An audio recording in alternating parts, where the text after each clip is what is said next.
Good morning, everybody. My name's Councillor Buchanan, convener. Beside me is Councillor Alf Kelly, deputy convener, and members of the committee plus officers. We also have a number of people online, including members and objectors and supporters. First of all, this meeting is held in Grangemouth Community Education Unit 69 to 71 Abbots Road, Grangemouth, today Wednesday the 17th of September 2025, beginning at 10 o'clock. In accordance with Section 43 of the Local Government in Scotland Act 2003, it has been directed that this meeting will be conducted in such a manner as to allow remote attendance by elected members. The meeting will also be live streamed. Now, before we go into this morning's business, could I say that I've been absent for some time, and I would just like to take the opportunity to publicly thank my deputy convener, Councillor Kelly, for taking the role when I was absent. Thanking you for that. That takes us to the business. The first part of the business is apologies. Thank you, convener. We have apologies from Councillor Redmond. Thank you. Okay, thank you for that. That takes us to declaration of interest, and just for clarity, I'll read this out. Members should declare any financial and non-financial interest they have in any item of business at the meeting, identifying the relevant agenda item and the nature of the interest. Can I ask for any declarations of interest at this time?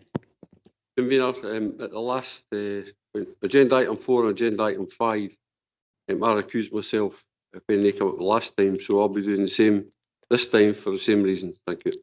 Thank you. Any other declarations? I'll just hold on a second until Councillor Bowes takes his seat.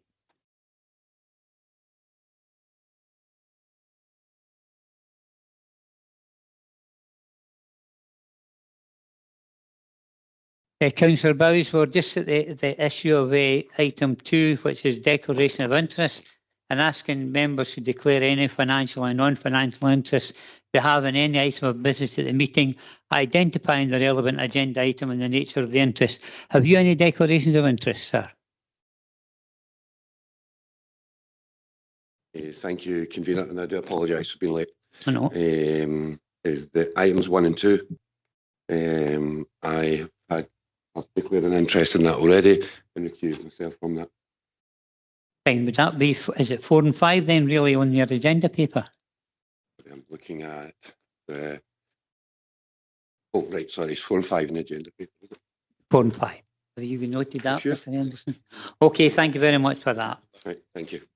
That takes us to item 3 on your agenda this morning. It's the minute of meeting of the Planning Committee held on the 20th of August 2025. It's pages 4 to 30. Any questions arising from that minute, or can we agree the minute? Agreed. Agreed. Fine, thank you. That takes us to item 4 on your agenda this morning. Conversion and alteration from offices class 2 to form 6 flatted dwellings at 1 Newmarket Street, Falkirk, for Mr. John Fotheringham. This has been a continuation. Sorry, convener, I was right. It's 1 and 2. No, 4 and 5. But the Newmarket Street ones. 4 and 5. Oh, okay. Okay. First agenda item. Yeah. So I have to leave now. You're going to excuse yourself then, Yeah, Councillor I Bowes? am. Okay, thank you.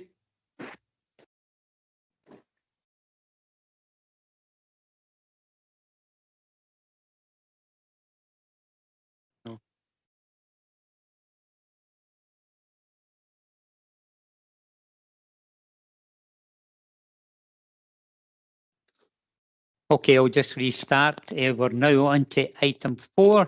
It's conversion and alteration from offices class 2 to form 6 flatted dwellings at 1 Newmarket Street, Falkirk, for Mr. John Fotheringham. This is a continuation. It's pages 31 to 46. Now, before we ask our officer, Stephen McClure, to present the report, just to say that there's been a deputation request being made by Mr. Inderpal Gill, the agent, and Mr. John Fotheringham, the applicant, to be received as a deputation. Are members happy to receive Mr. Gill and Mr. Fotheringham? Agreed. Agreed that. Okay, fine. That's perfect. Thank you. That then takes us back to our officer, Stephen McClure, who will present the report. Thank you, Stephen. Thank you, convener. Members recall this application was first presented to members at the March Committee along today with agenda item 5, as they're both linked together. One's a full application and one's a listed building consent, where it was decided to continue the applications to allow for a site visit to take place. Due to several circumstances, the site visit did not actually take place until Monday the 9th of June. However, subsequent to this visit, the applicant and agent submitted a complaint to the council. There are certain points raised can be seen within the update report. One matter highlighted was that information in regards to plans and photographs had not been provided to members on the site visit, which had been requested. As such, a second site visit was offered, which took place on Monday the 1st of September, where a pack containing plans and pictures were provided to members in attendance. The applicant agent, since the previous committee, have also submitted some additional information in relation to the application, which is included within the application file. This was a planning and listed building statement, a historic environment Scotland consultative response, a plan showing a proposed protection barrier for low sill windows, and a plan showing a water mist layout. The additional information that they have submitted, however, did not cover the previously missing information that was outstanding. This information was required to include the assessment of the application, and this was information that could not be conditioned, so we don't have that information submitted. This still includes items such as a financial viability report, a fire safety requirements for the building, external and internal works, which are still not included in the submitted plans there.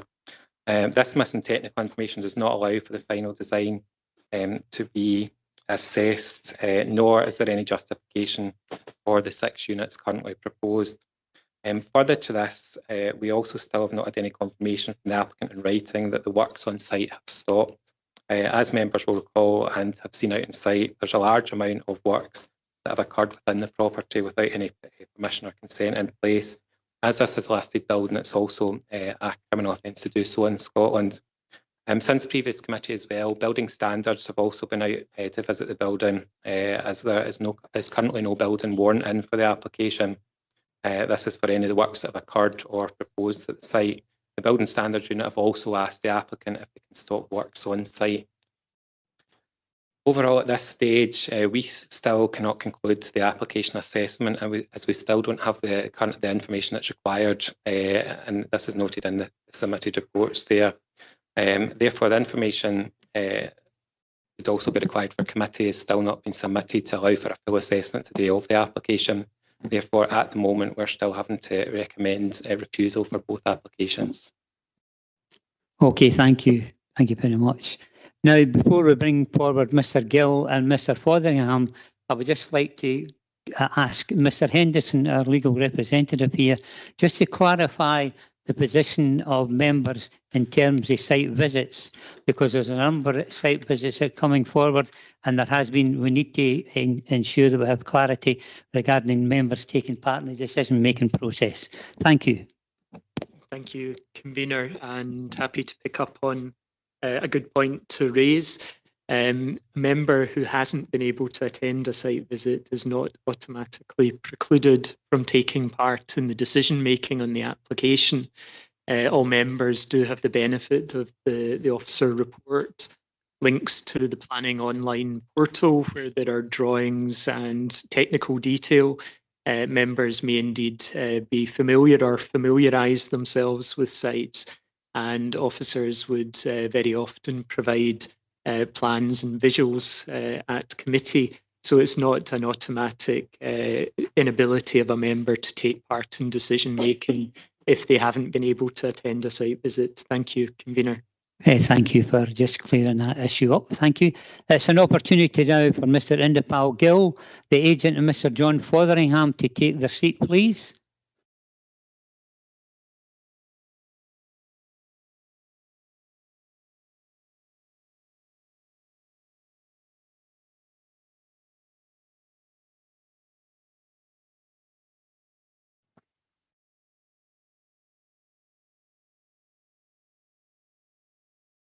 Just to clarify, you'll have 10 minutes between you to summarise your proposal, and then there'll be an opportunity then for members of the committee, both here and online, to ask any direct questions.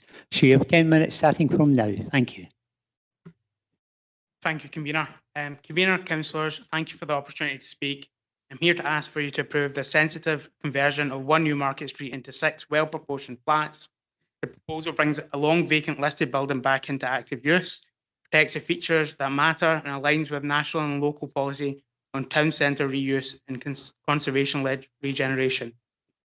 Before I turn to substance, I must raise a serious concern about process and fairness. We submitted a comprehensive additional information over 8 weeks ago, directly addressing key issues identified in the previous officer report and consultee comments. This included a revised planning and listed buildings consent statement covering fire, heritage, services, acoustics and external works, a detailed analysis of Historic Environment Scotland's consultee response, protective barrier details showing a reversal approach to low windowsill guarding, and a water mist fire suppression layout designed to avoid false ceilings and protect historic fabric. Despite that timetable, the officer's report has not been meaningfully updated to reflect or assess any of the submission. Crucially, these documents are not even listed in section 9.1 of the report, meaning members are being presented with an incomplete picture. One of the submitted documents also was omitted from the public register and was only uploaded after we requested a correction. That, combined with a lack of updated analysis in the report, raises real concerns about transparency. To compound matters, the planning officer response to our July documents was issued at 7:51 p.m. on Monday evening, just 38 hours before this meeting. That left us with virtually no time to review or respond. Even setting those issues aside, the current officer report contains confusing and contradictory statements that should give members pause. Point 4 says the noise impact assessment cannot be conditioned, and then it says it's not one of the matters outstanding that cannot be conditioned. Can't be both. Point 5 implies that we did not seek building standards input. In fact, we did, and we were told that pre-application advice wasn't available at the time. And while the applicant was reluctant to pay for a building warrant application before planning was approved, we have now submitted the building warrant. The drawings include warrant-ready details. Point 7A.3 is unclear. Our July submission explains the fire suppression strategy, escape design, including how linings should stop below cornices and how historic fabric is protected. Point 7A.4 appears not to be considered either the full July submission or visual evidence from your 2 site visits, which showed careful retention of cornicing, window panelling, joinery, and other significant features. Our submission documents precisely how these are retained and how the new works will be reversible and legible. Point 7B.6 states that the council officers and Historic Environment Scotland consider the stairwell doors should be retained in situ. This is not what Historic Environment Scotland has stated in any formal response. Historic Environment Scotland do not object to the 6 flat proposal and have not insisted preserving principal rooms intact. Their consistent position is that significant decorative features within these rooms, particularly their enriched cornicing, should be protected as far as reasonably possible. This is exactly what we have proposed. Because members have not had the benefit of an updated report, let me summarise our July submission resolves the core issues. We propose a water mist system with recessed ceiling heads and pipework routed through existing voids, no false ceilings, no boxing in of services. The stair is a protected route, keeping redundant dummy doors with confused residents and first responders. Instead, we remove 6 non-functional stairwell doors while retaining and reusing representative originals. Discrete passive hybrid smoke vent is also proposed, hidden from public view, ensuring compliance with fire safety requirements without damaging historic fabric.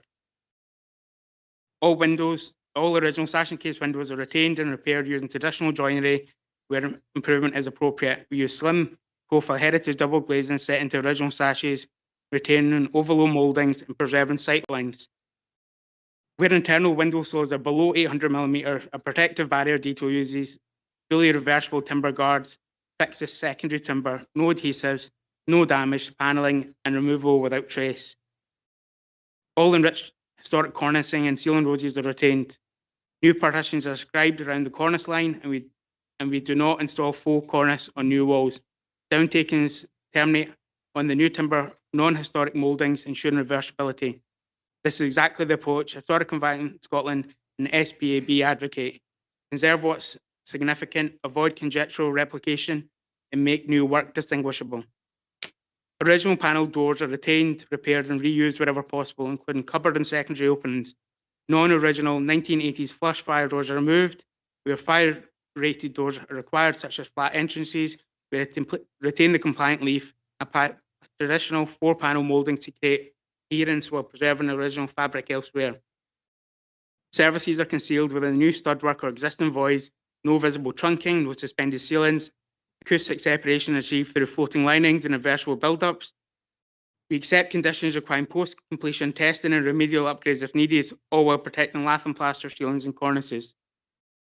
With regards to external works, we're replacing the existing UPVC rainwater goods with cast iron.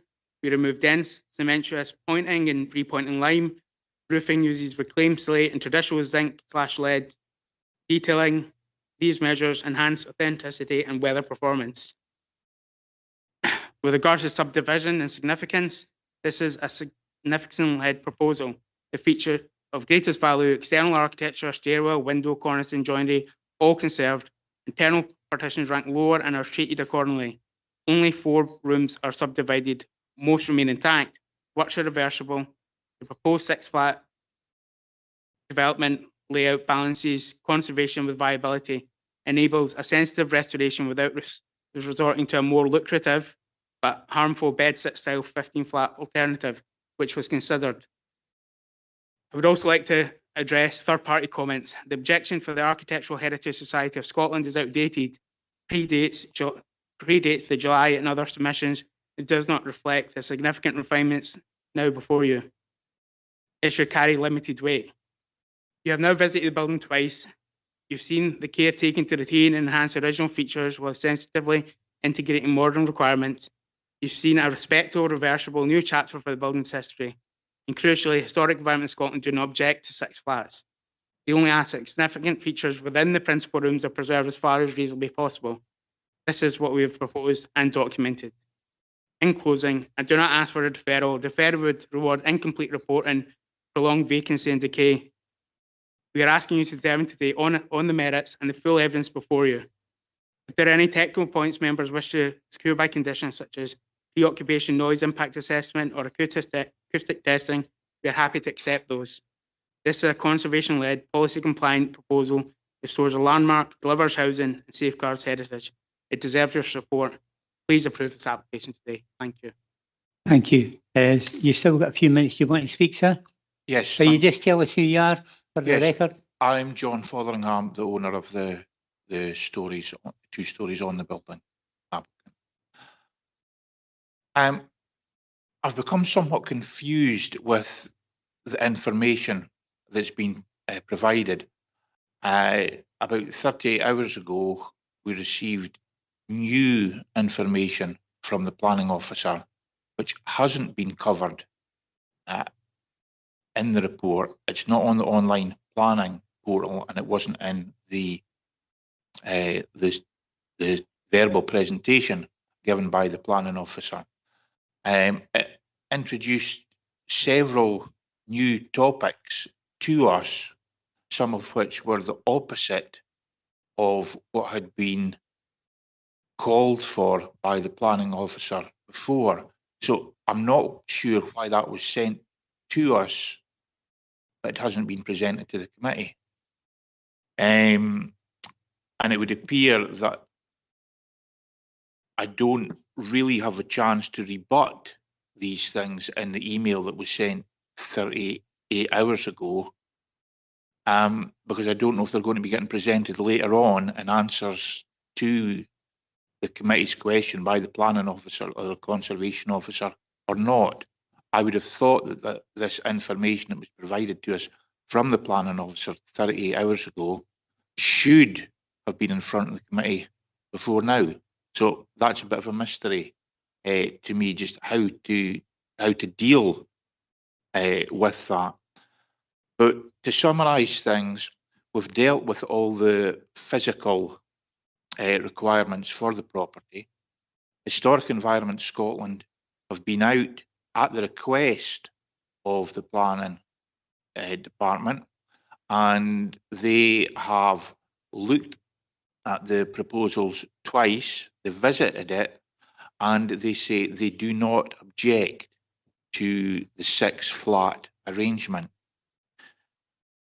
You may hear later today that there are some issues that Historic Environment Scotland just never object to, and that has been put to us in the email 38 hours ago. Final minute, sir. But that information or assertion just is incorrect. So I don't know how to deal with that email. There's no one objecting to this apart from the Planning Department. Historic Environment Scotland said they do not object. The Architectural Society objections or comments, they've all been dealt with. Okay. Thank you for that. Now, members both here and online, this is an opportunity to ask direct questions to Mr. Gill or Mr. Fotheringham. There will be a number of questions relating to what they've been saying, obviously to our planning officer, but at this particular stage, it's direct questions to the two gentlemen that's just summarised the application. So any questions at this stage? Daily Care. Thanks, Convener. Mr. Gill, in your opening statement, can you clarify when this information that was submitted, how long ago it was? Yeah, over 8 weeks ago. So I believe the 10th of July, from what I remember. Right, okay. And for what's been said, you received that information, or you received a reply for that when? Monday evening, past Monday. So what you're saying is you have not had a chance to answer the questions that the planning officers put forward? It wasn't so much an answer questions. It was more kind of a statement or their review, or his review of the additional information that was put back to us. So we've not had a chance to review that and come up with a response to the committee members to make sure that they're fully informed from both sides. Right, okay, thank you very much.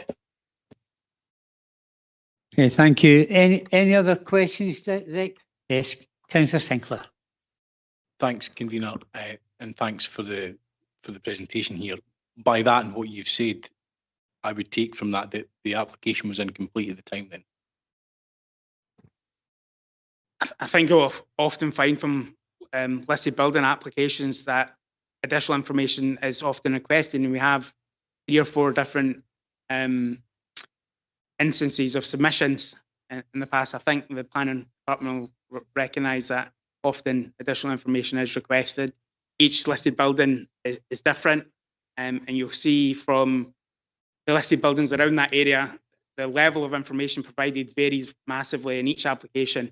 We have done a review of the planning portal, and some listed building applications have very few documents, some have lots, and each application is handled differently. So it's very difficult as an agent to understand what the planning department want for that specific application. So the additional documents that were submitted were off the back of the officer's report on the previous committee meeting.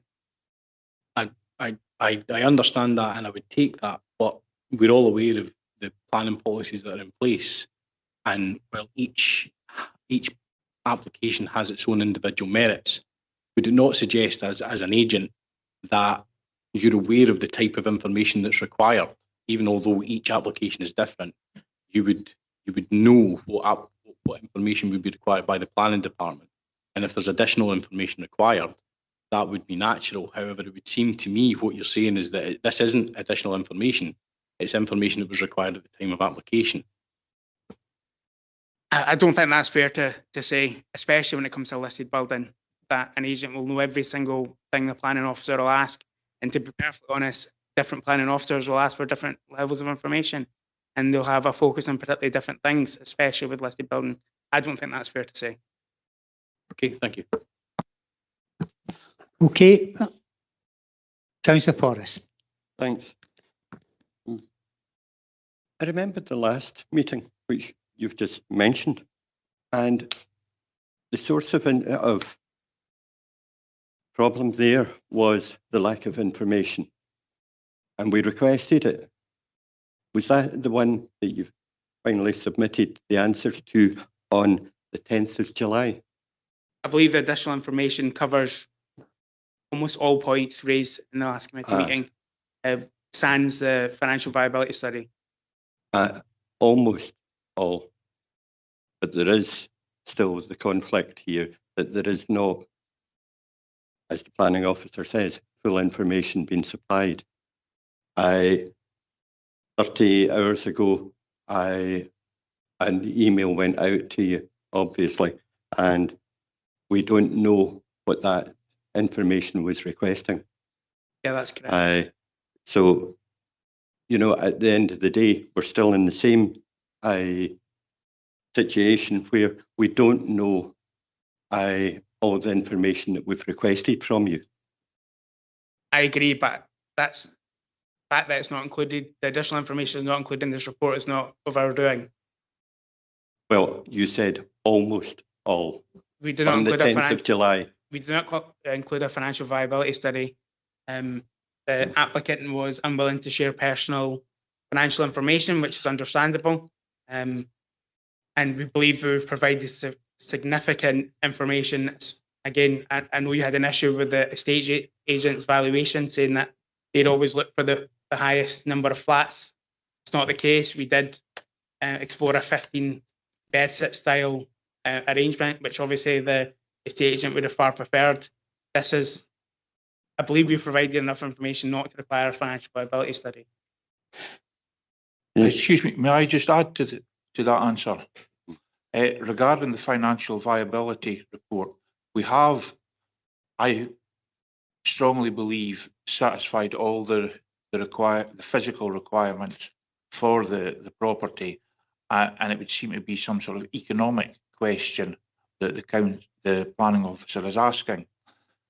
So since the last committee meeting, we asked what type of calculation for profitability was required, because different people have different concepts and there's two different ways it can be laid out.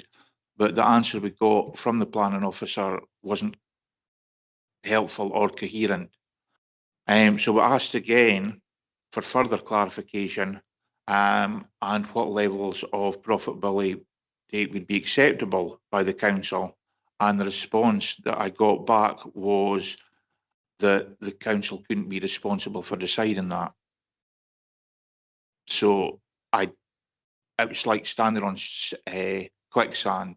I didn't know what we're supposed to be doing or what is actually being asked for, despite trying to get it clarified more than twice. You do understand why we ask for clarification on financial matters. I take it you do. And, you know, it's important that we know that the development can be seen to be finished at the end of the day. And that's one of the major things. And I don't see it being a major barrier. Perhaps you do. At the end of the day, we want to be able to see the development finished. So, I'm not quite sure if I understand your point. Are you asking, is there adequate fund for me to prove that there's adequate funds to finish the project? And it will be financially suitable to end, you know, the whole development. Yeah, we want to see it started and finished. Well, that's certainly my intention. Yeah, but you're not supplying the information to ensure that. Well, I thought the information was being requested for a different reason. For whatever reason, you're not supplying information when it's requested. And that was what the hold-up was the last time. I'm sorry, that's gone away from the question. You know, the council officer stated that work was going on when it shouldn't be. Is there a reason why that is? The people that I employ have got families to feed, and this has been going on for 32 months, and I'm following Historic Environment Scotland best practice. The previous committee meeting, when we talked about the delays, that we can back up and evidence with emails to and from the planning department, when that was later addressed by the planning officer, the response was, I don't know why they're saying that, I don't remember that. And then he said we were actually responsible for delays of up to 4 months, which is not correct. Thank you for your submission, and thank you for your presentation. Okay, thanks, Councillor Porras. Any other questions, both in the room or online? Anything? No? Okay, gentlemen, you can retake your seat. Could you switch your... Thank you. That's fine, thank you.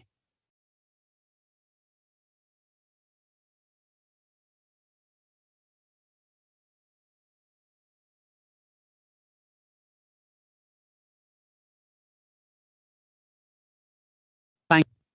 There's an opportunity. Our planning officer has been listening to this. There's a lot been said, Mr. McClure, and just like for you to give us an update and clarify any points that you feel justified in doing with what was said in the summary by both gentlemen. Thank you. Yeah, thanks, convener. So just start again to let committee know, I mean, the principle of development for residential as property is acceptable. We look to convert obviously upper floors. It's not unusual to convert upper floors. The problem is at the moment we are still missing information that we require to fulfil the assessment of the application, particularly in relation to the listed building consent. And that's the same obviously for committee. You don't have that information before you today. In regards to the information that has been submitted, this was further information that was provided. It wasn't the information that was requested by ourselves. There's 2 documents that are in the file. As I say, we've basically provided the email that the agent applicant stated was just to provide our basically thoughts on the proposal. Obviously, it's come back to committee. The documents are available in the file for members to view if they wish to do so. These documents they submitted didn't basically provide the information that's required. In the report, the main points of information that are still outstanding is there's a financial viability report required. This is because at the moment the subdivision to 6 flats goes beyond what we would consider acceptable for the listed building. It's subdividing it beyond a point that basically it's a detriment to the overall design of the building particularly in terms of principal rooms in the property. The applicants basically stated that the 6 apartments are required because this is the only way they can convert the building. They would require this to financially fund it. So in terms of the financial viability report, this would basically provide evidence that the building wouldn't, without the 6 flats, be able to be converted over. As I said before, however, this is kind of developed from originally it was proposed for 1 flat or 1 unit from the applicant. It then went to 3 units, and then we went to 6 all of a sudden. So we don't have the background to why they need the 6 flats to be presented, to be developed within the building. But as I say, they have stated the reason is financially to allow the conversion to actually happen. So that's what the financial viability report would be required to show that. It's normally a chartered surveyor that would undertake that. We have provided as much information on this as we can. I can't provide anything further to the applicant. I've provided them links to the Chartered Surveyors Society. I've provided them links to our own SG, our supplementary guidance, which provides what is required within that. They keep coming back to me asking the same questions, and we keep providing further answers to it. There's not. I can't provide the financial viability statement, and as I say, we provided everything we can do for that. They would need to obviously, once that's submitted into us, we would normally get that independently verified as well. The other item that is a major issue that's still outstanding in the application is fire safety requirements. We haven't had that in detail. I've submitted a plan basically just showing points of where nozzles we've placed on or within the building. It doesn't state or doesn't show anything in terms of the detail of how those would go into the property. You'll normally need fire protection between floors as well. Within the listed structures, that usually requires a lowered ceiling. In that case, obviously, there's cornicing and various original features that have to be protected in that respect. So it takes a lot of time and effort, to be honest, to design these factors into it. Every listed building is slightly different. I would say the conservation officer eye on listed properties nowadays, it's probably about 60% of our time spent on the fire protection. We advise them in terms of building standards to run the building warrant in tandem, because in listed buildings there are so many items, and with listed building consent we can't condition major items on the application. So these all have to be fixed in the design before we can actually grant anything and move forward with it. So given that the fire protection requirements, there's still a huge amount of work that needs to go into that we haven't received in the near 3 years this application's been ongoing. We've just provided, as I say, the information that would be required, but we have never received it. Basically, in terms of Historic Environment Scotland, have noted points. Historic Environment Scotland would not normally object to a local application. They'll only normally object to something that's of national significance. They have, however, within their consultation response, the applicants are stating that they haven't objected. Historic Scotland, they clearly note within it that basically always they've made comments basically that need to be taken into account by the applicant and agent, and they also note, however, decisions to object and not object should not be taken as support for the proposal, which is clearly written within their application response there. So they're not supportive of the application, but they aren't objecting to the application. They've noted points within their response that needs to be taken into account there. In terms of the email that we sent back, as I say, regarding the further information the applicant put into us, it was just to note to them, obviously, what was still outstanding from our point of view and our view on that. There's nothing new in that email we've sent back to them, so I'm not aware of what they're noting that is new information to them. We're still just requesting the same information we've been requesting now for, as I say, several, coming up for a couple of years in the application there.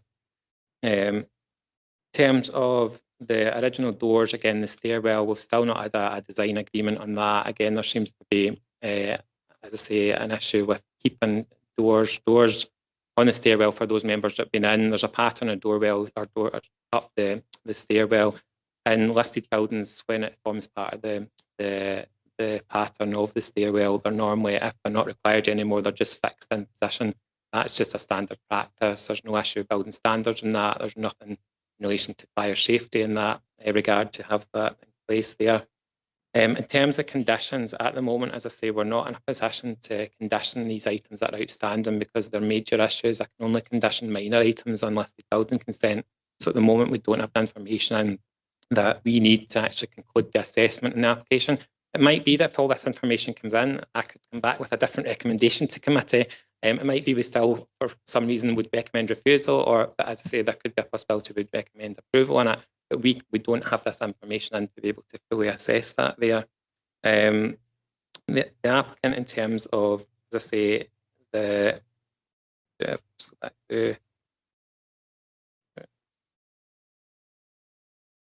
again, in terms of Historic Environment Scotland there, in terms of the applicant noting that they're following their guidance and practice, it's not at the moment, as I say, there's no justification for the amount of subdivision that's taken place. And normal practice for listed structures is to go back to look at original floor plans and work back from them. And basically, you should be keeping principal rooms open. Obviously, there's a lot of work taking place on site already, which we have several times obviously asked the applicant to stop works on site. We still haven't had any confirmation of that being included there. Building standards have now been out, obviously, and have also requested the work stop because they've gone beyond what would be required prior to having a building warrant in place there as well with the site.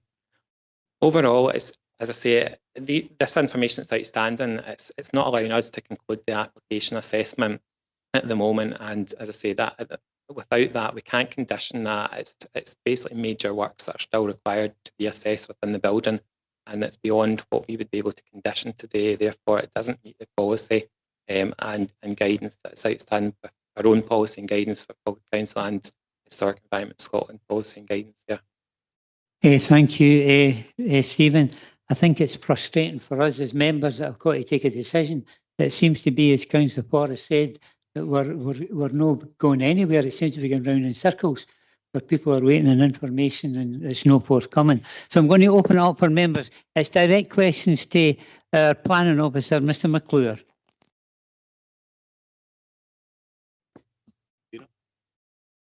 Sinclair. Thank you. I wonder if, because I think there's a bit of a misunderstanding as to what Historic Environment Scotland is, but where Historic Environment Policy for Scotland is.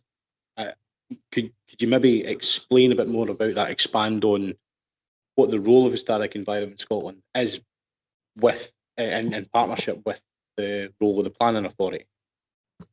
Yeah, Historic Environment Scotland, obviously it's a listed building, it's category B listed, so A and B listed buildings, we still consult Historic Environment Scotland, so they still have an input into the application, and anything statutory-wise, anything they put within their consultation, we have to take into account there, and we also have to take into account their policy, obviously, and guidance which is provided. We also have a conservation officer, unfortunately is not available today, but a lot of the items are kind of put back towards our own conservation officer, who again works from the Historic Environment Scotland guidance and our own policies, obviously, for listed building consent as well. At the moment, the building, due to the subdivision, with listed structures, everything has to be taken into account with a listing. It's external and internal, the listing covers. So the primary focus is obviously to protect the historic fabric of the building. So if you've got anything like cornice and also the design of the building, so in terms of the layouts of rooms, everything like that needs to be taken into account. In the past, obviously, either prior to listing or just prior to lesser guidance and policy covering listed structures, you might get a lot of subdivision or a lot of works that have occurred to buildings, and they all vary in degree, obviously, to what state they're in terms of their original features. However, the starting point for any conversion is to go back to original design, and you should basically take the original floor plans and start back from there. It's common practice you would go in the archives or the various other sources to source original floor plans and work back. Obviously, nowadays, to get modern features in, you do need some element of subdivision, but as to how much that each building can take before it becomes a bit of a detriment to it, in terms of obviously covering over or subdividing the likes of cornice in, or principal rooms being subdivided to too great a degree there. The information that we've asked for, just to be clear as well to committee, this isn't unusual information. We ask for this in most listed structures. As I say, we've got plenty of listed structures in the town centres, plenty of conversions being from whole buildings being converted to subdivisions where we've got, several flats on each floor. Just depends each building's unique, and as I say, we have to go through it. The reason this one is, as I say, we've noted that subdivisions to too great a degree in this one. It is covering and chopping up the building to and a lot of the original principal rooms. There is previous designs to show obviously there could be lesser development in the site that would be acceptable. If what they've come back to us to state is obviously that they need this, they've worked out that they need the 6 flats to be able to financially make this project financially viable. So for evidence for us to maybe build a case towards that, we've asked for a financial viability statement to be submitted, which would show that. And obviously they should have all their costs available for stating that to us. Obviously that's all done in an independent status, so the council obviously gets that in from a chartered surveyor normally, which then gets exposed to an independent assessor from our point of view, and they will then give us obviously the verdict on that if all the sums add up there. So it's basically, in terms of Historic Environment Scotland, in this case they have put in comments, so if they didn't have anything to say on it, they wouldn't add any comments, but have put specific comments in to it. They do know, obviously, as with ever, that it's as far as reasonably possible, because they know there will be some element of subdivision within the building, but they have noted in their own response here that obviously they have been out to the property. They previously advised that the remaining features such as cornicing, timber panel doors, shutters, windows, architraves, skirting boards, etc. are meaningfully retained and incorporated within any new work. So there is quite a lot still within this building, and all of these need to be taken into account with it. As I say, our own conservation officers obviously as well put a lot of work into this and advice and guidance. I would say in all buildings as well, we look to work with applicants and agents. We know listed buildings are complicated. They have a lot of elements and a lot of moving parts in them. And as I say, we normally have to work all the way through till it's completed. I've been up since the previous committee. I've been up in 2 scaffoldings with the conservation officer and architects and agents, because as I say, we have to follow these things through because it is a constant. At the moment, as I say, we are not asking for anything different than what we've been asking for constantly from that's outstanding. Within the reports that the applicant is now submitted, there are even further items within that, for example, that we weren't aware of done in the building. So as I say, we don't have the full scope of works because they have also been carrying out works. They've also done things that obviously they shouldn't have done. And when I was out on site with members twice, I've seen other items that I wasn't aware of that were in the building. There's also items been brought in, like other historic fabrics been brought into the building, which isn't really common practice. You actually need permission to do that as well. So there's just a whole host of items, as I say, with this one. And it's, as I say, it's all about protecting the original fabric. And Historic Environment Scotland will just essentially point out the main elements they want looked at. And then it's for our conservation officer and ourselves to try and work with the applicant agent to ensure that's protected. So, in the information that you've been looking for, how long have you been looking for that? That information, I can't give you an exact date, but I would say probably about 2 years we've been asking for it. It's, I mean, I can show, I mean, we've got all the emails and everything in file, obviously, but we just seem to be going around in circles, going back and asking for the same information. They submit everything. The agent keeps noting to us, I've submitted enough information, I think we've submitted enough. Well, we've noted to the agent, obviously, what we are missing to allow us to conclude the applications. Without that information, I can't conclude the assessment on the site. As I say, the largest item for me is probably the fire safety requirements, just because, as I say, the experience I've got with that, with listed structures now. In most cases, if you take a simple room, for example, like a living room, in most cases, if it's got cornicing around it, maybe a decorative element in the centre point, like a rose. What we've had to work with architects and agents now to do to meet the building standard requirements is essentially lower the roof a lot of the time to provide a fire safety barrier between the flats. However, you can't bring that right over to cover the cornicing, so you'll normally have to bring it up at the edges to go in, and then building standards will normally allow the cornicing to be covered with a protective fire-resistant paint. You also need normally sprinkler systems to go in. Now, the best ones are recessed nozzles because, again, they hide them into the roof. You get all different systems, obviously, how that's then piped into the building, what you need to cut through to get that, etc. All these things need to be shown in plans. That you normally get a section in to show from the architect through in details of it. I've not received any of that. I don't know if they're underestimating the amount of work we need to do in that element, and that's why we'd ask them to speak to building standards or essentially run the building warrant in tandem. The building warrant has been submitted, but as far as I'm aware, there's not any work been carried out since it's been submitted. And building standards weren't aware of how much work had actually taken place on site. And so they'd actually gone out just a couple of months ago there to walk the site. And they specifically advised as well not to carry on because they've gone beyond what would be required or should have been carried out without a building warrant in place as well. Okay, I think the fire safety requirements is a huge red flag to me at the moment, because we all have seen and know of instances where there have been listed buildings going on fire in town centres across Scotland, and so I'd want to be confident that we were comfortable with that. So probably finally, so thank you, convener. So my final question would be, would it be your opinion as a planning officer, given we've been looking for information, a range of information for a period of time now, were the committee to decide to continue this further, would you be confident that that information would be forthcoming in your experience? At the moment, I'm not entirely sure I would be. Obviously, we could give, if they wish to submit or try and submit these points in, we have given them obviously umpteen chances to do so now. So I'm not sure if they would be able to submit the information that's required in. Thank you, convener. Thank you, councillor. Looking again here, Care. Thanks, convener. There's a lot of questions regarding further information. So the further information that we're looking for, was any of that in the information brought forward on the 10th of July?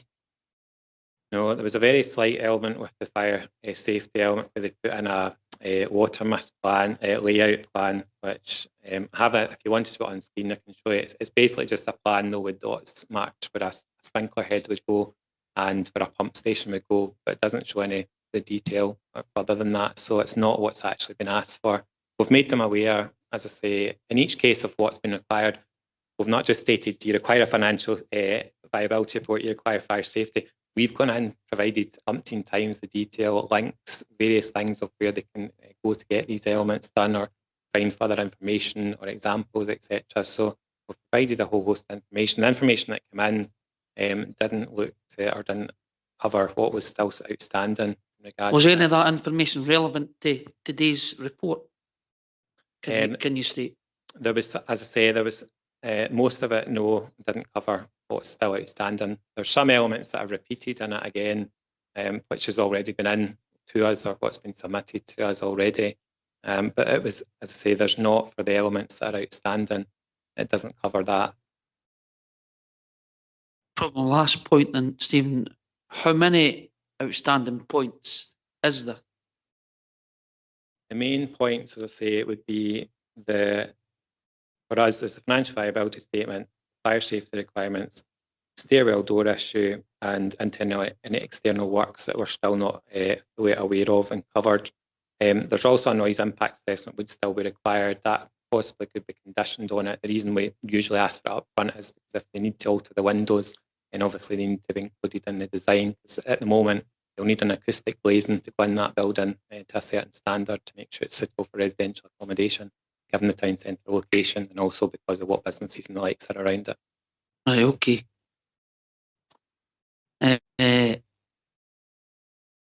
I understand regarding the financial sustainability.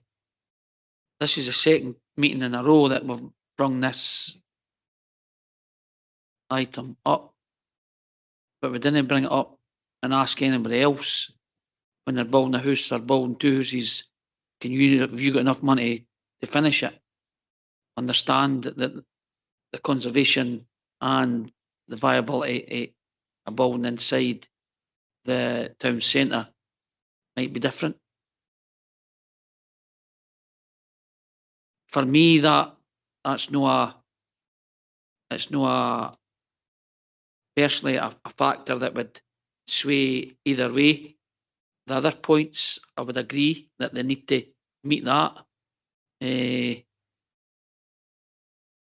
people put that much money into a building of that sort. They'd be cheaper building a brand new house than try to renovate that.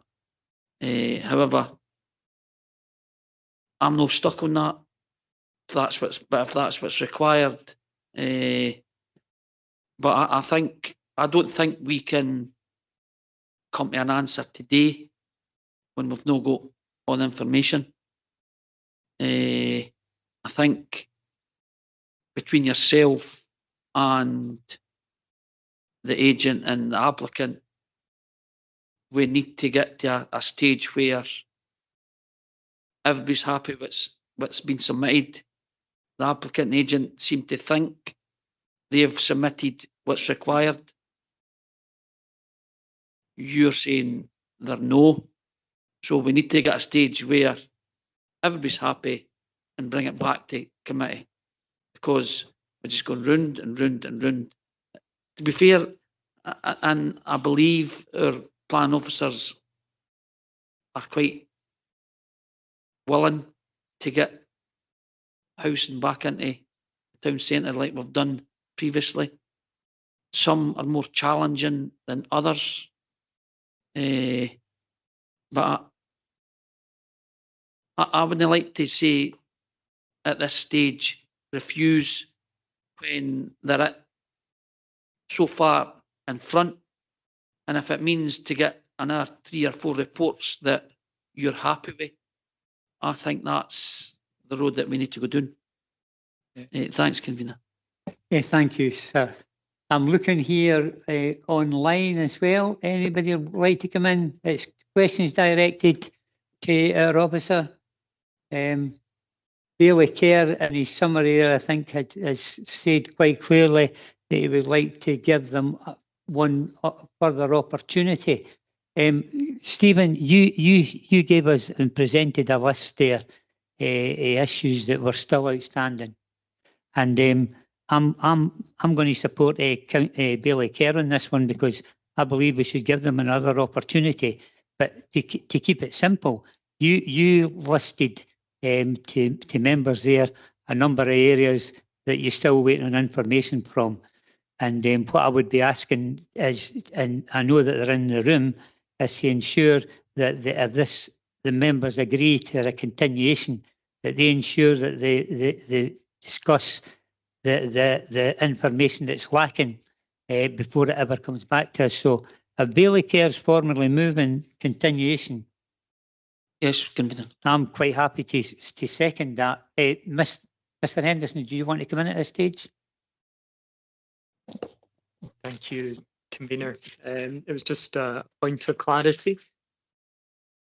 I think the information, and no doubt the planning officer can keep us all right, that was outstanding is the information I think is noted or listed at paragraph 7B8 of the report, which I think is financial viability report information, fire safety requirements, stairwell doors, internal, external works, and a noise impact assessment. I think it was noted by the planning officer that that is a matter that could be conditioned, but it's beneficial to get the information at the outset. The point I was just wanting to clarify, perhaps with the planning officer and also with Bailey Kerr, was around financial viability. I think Bailey Kerr mentioned there he wasn't concerned about checking financial viability for completion of the development works, and I just wanted to just explore that perhaps with comments from the planning officer. I don't know if that financial viability relates so much to completion of the works, but perhaps around the justification for 6 dwelling houses within the space available. So I don't know, Stephen, if you that's what the issue is, because at the moment with the 6 flats being proposed, the subdivision is considered to be detrimental to the listed building in terms of its internal design and features. So normally, as I say in that case, the applicant stating that the conversion of the building requires 6 to make it financially viable to do so.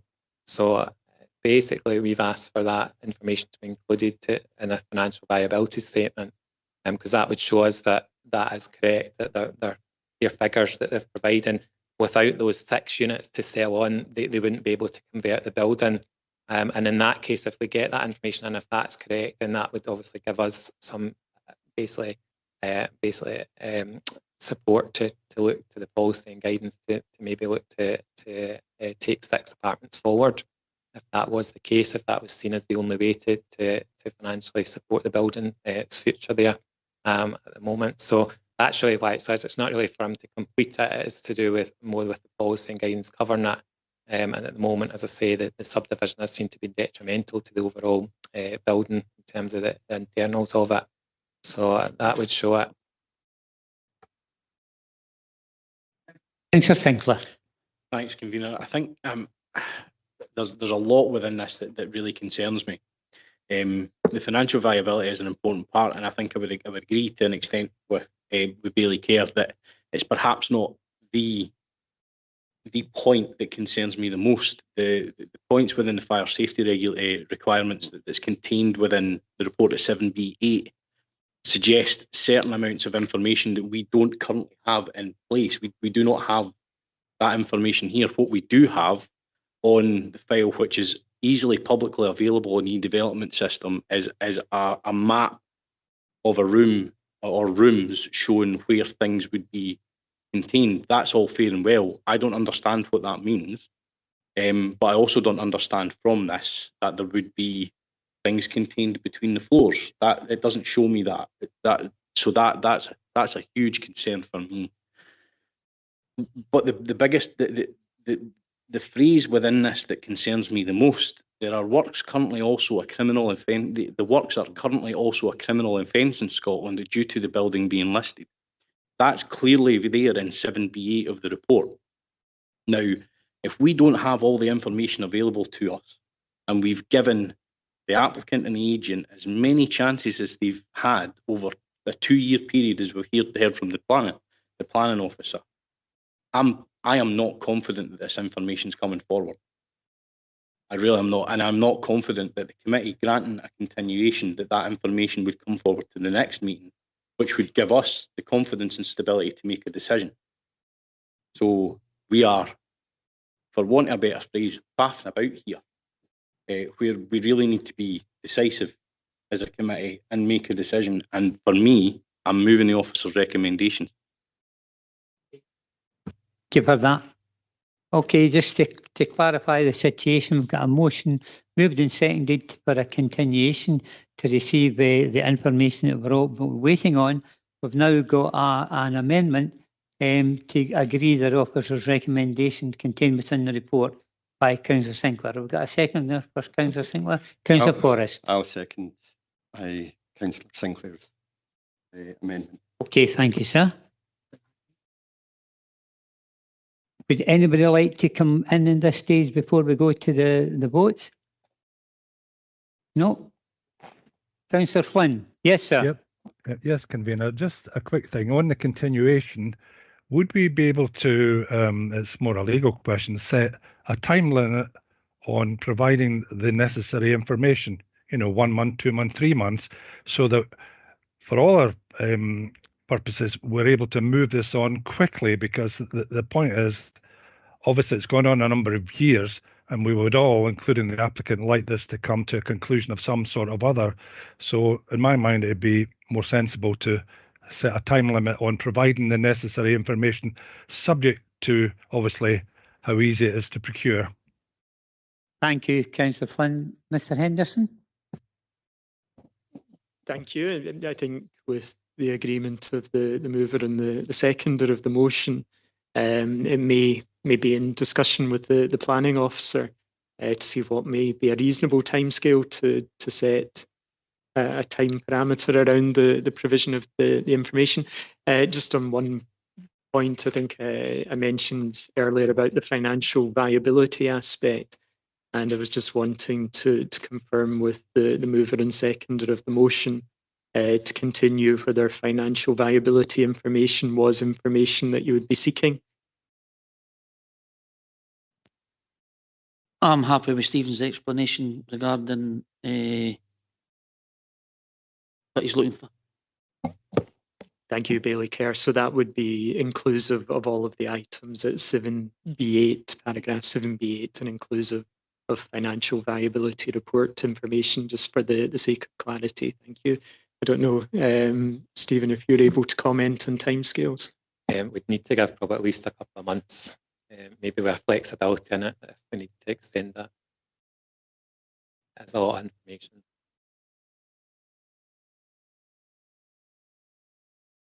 Okay, then, just to clarify where we are, we've got a motion moved and seconded for the continuation. We've got an amendment moved and seconded to refuse the application in terms of the wording and the report by officers. Thank you, convener. We have the occasion which sometimes arises where we have a procedural motion pitted against a substantive amendment, and in that case our standing orders provide for a for or against vote in relation to the procedural motion. And if it's for the procedural motion, that's the decision taken. If it's against, then the amendment would become the substantive motion against which any other amendment could be considered. But can I just firstly summarise? This would be a vote on the procedural motion, just for clarity, for or against. And that's a motion by Bailey Kerr, seconded by Bailey Buchanan.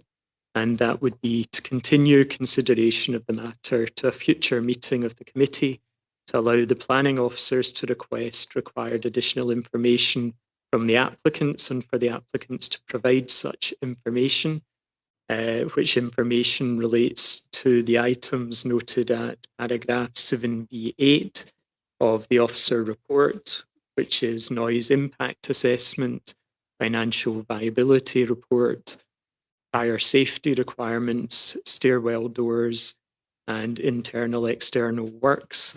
And I think there was mention of setting a time limit for the information to be provided of, I think it was a couple of months, which I think just working that through, that might be the end of November.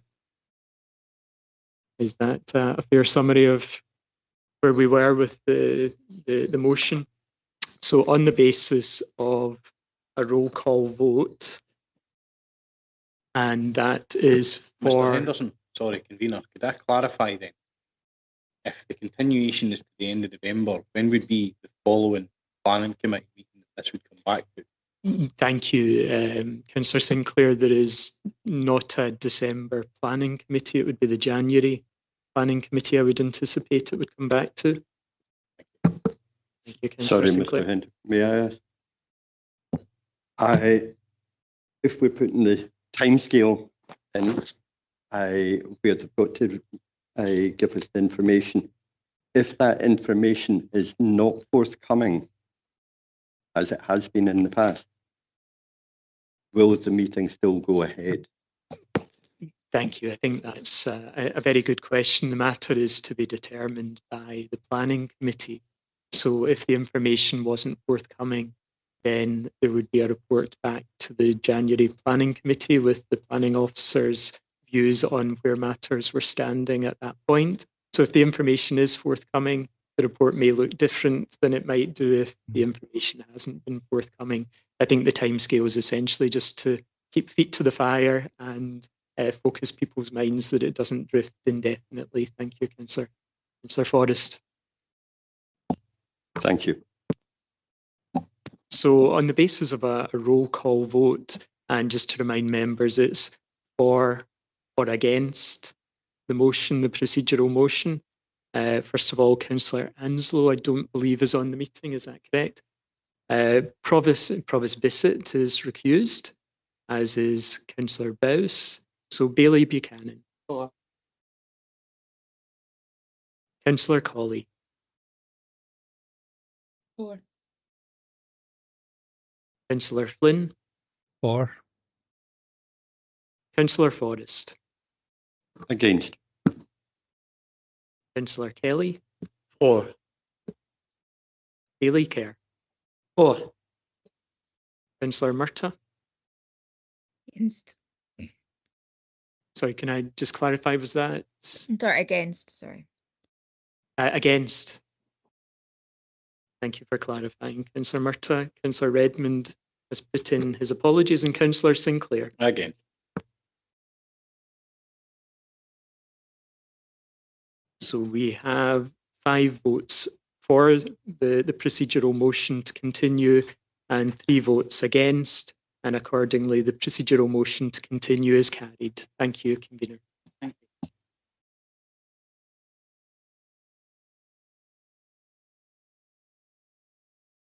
Okay then, thanks everybody for that. It's now an opportunity. We're now moving on to item 5, conversion of an alteration to offices Class 1A to form 6 flatted dwellings at 1 Newmarket Street, Falkirk, for Mr. John Fotheringham. This is a continuation. It's pages 47 to 65 on your agenda papers, and our officer will be Stephen McClure, who will be presenting the report. We also have a deputation request made by Mr. Inderpal Gill, the agent, and Mr. John Fotheringham, the applicant, to be receiving a deputation to be heard in respect of this item of business. First of all, are we agreed to accept Mr. Gill and Mr. Fotheringham again? Agreed. Agreed. Fine, thank you. That then takes us to... Okay, fine.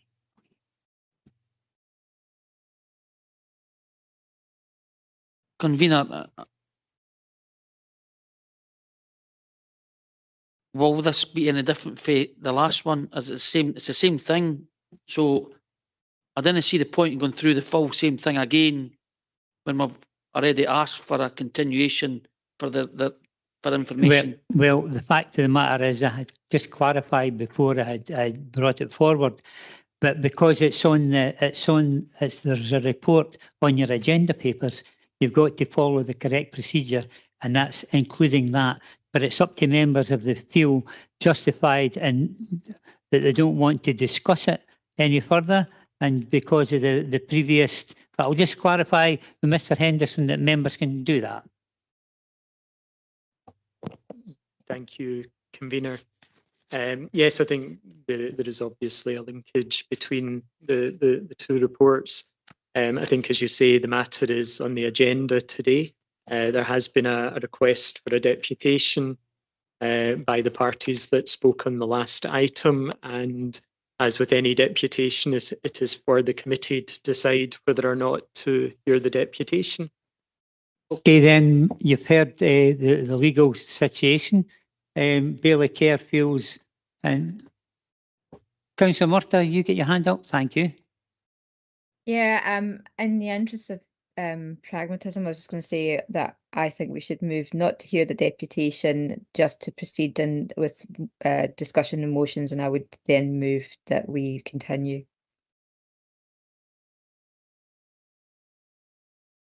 I'll second that, convener. I believe that's probably the most pragmatic way forward on this one. Okay, then. Everybody agreed to Councillor Murtagh's viewpoint there? Agreed. Agreed, thank you. Agreed.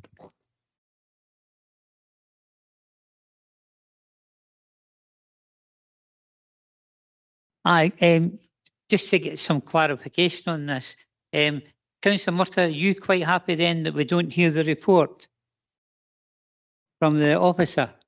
I take legal advice on that. If the report needs to be read, then I'm sure, given the situation, maybe Mr. McClure could read a shortened version. But yeah, whatever's the legal position. Fine. I clarified that with our legal representative here. Mr. Henderson, would you like to clarify this situation? Thank you, convener.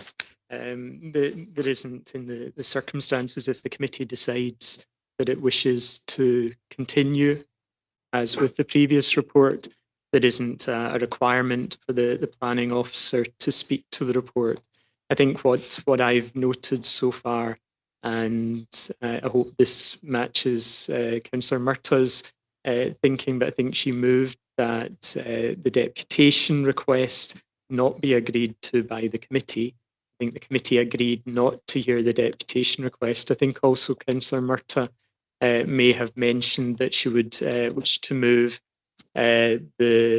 essentially the decision that was taken on the last item for a continuation with the same request for information. I can see a thumbs up there. And I think it's just been pointed out to me, it's all moving so quickly, that Councillor Sinclair may have seconded that. I did. So I think we have a motion by Councillor Murtagh, seconded by Councillor Sinclair, not to hear the deputation, but to continue the item on the same basis as item 4. Thank you, convener. They agreed then? Agreed. Fine. That's an unusual one, and we're thankful for a bit of simplicity there. Thank you. To item 6 on your agenda, development of land for residential purposes, land to the north of Convener. 22 Academy Road, but we'll ask Convener. for councillors to come back in. I was going to say, could you ask for a 5-minute comfort break? Yes, indeed. 5-minute comfort break. And we could ask Jim, could you ask the other members that they want to come back in now? Thank you.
Okay, thank you for that. We'll now reconvene.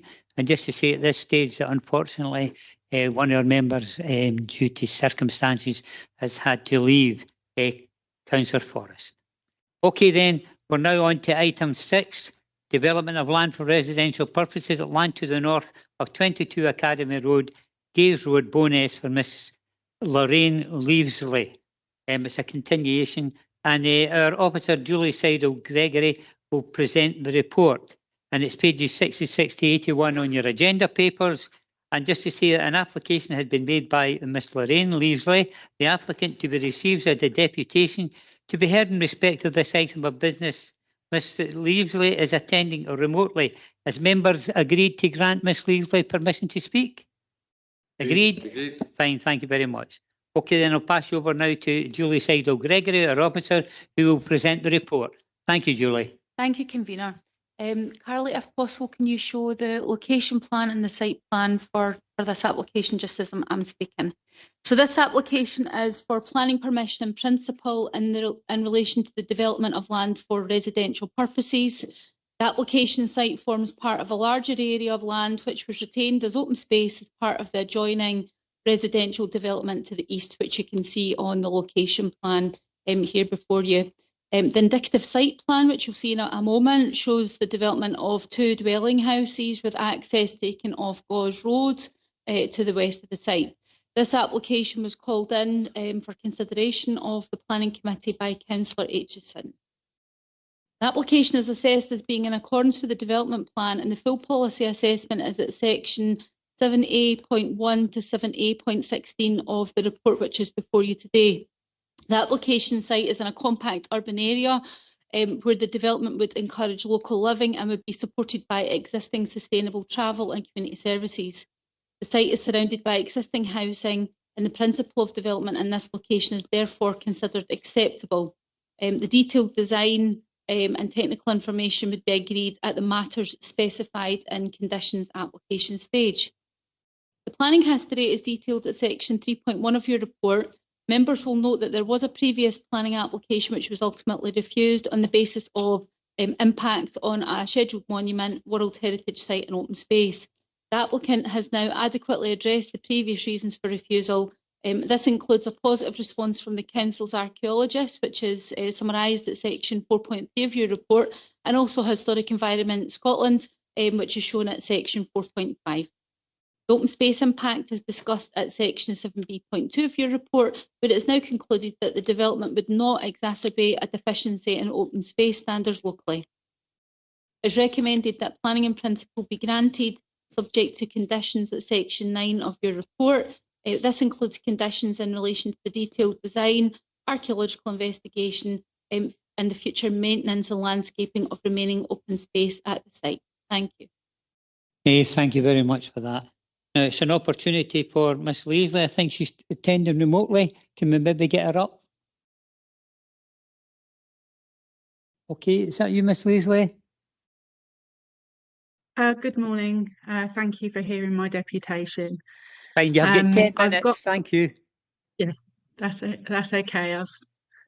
So, as Julie's already said, the case officers stated that she believes that planning permission should be granted. What I just wanted to cover was just a couple of points in relation to some objections that were previously stated. So, sorry, can I just ask, can you see this? Yes. Yeah, okay, thank you. Right, so there were 2 main objections, and I just wanted to very briefly cover those off, and also to just cover a couple of the points that were made by the council's archaeology officer. So, regarding the proposed houses impacting on the neighbouring property due to neighbouring property's privacy due to the elevated height of the new housing, I'll show you the next slide, which shows that the site is largely below the level of Gauze Road and parallel to the Craig Allen Park estate.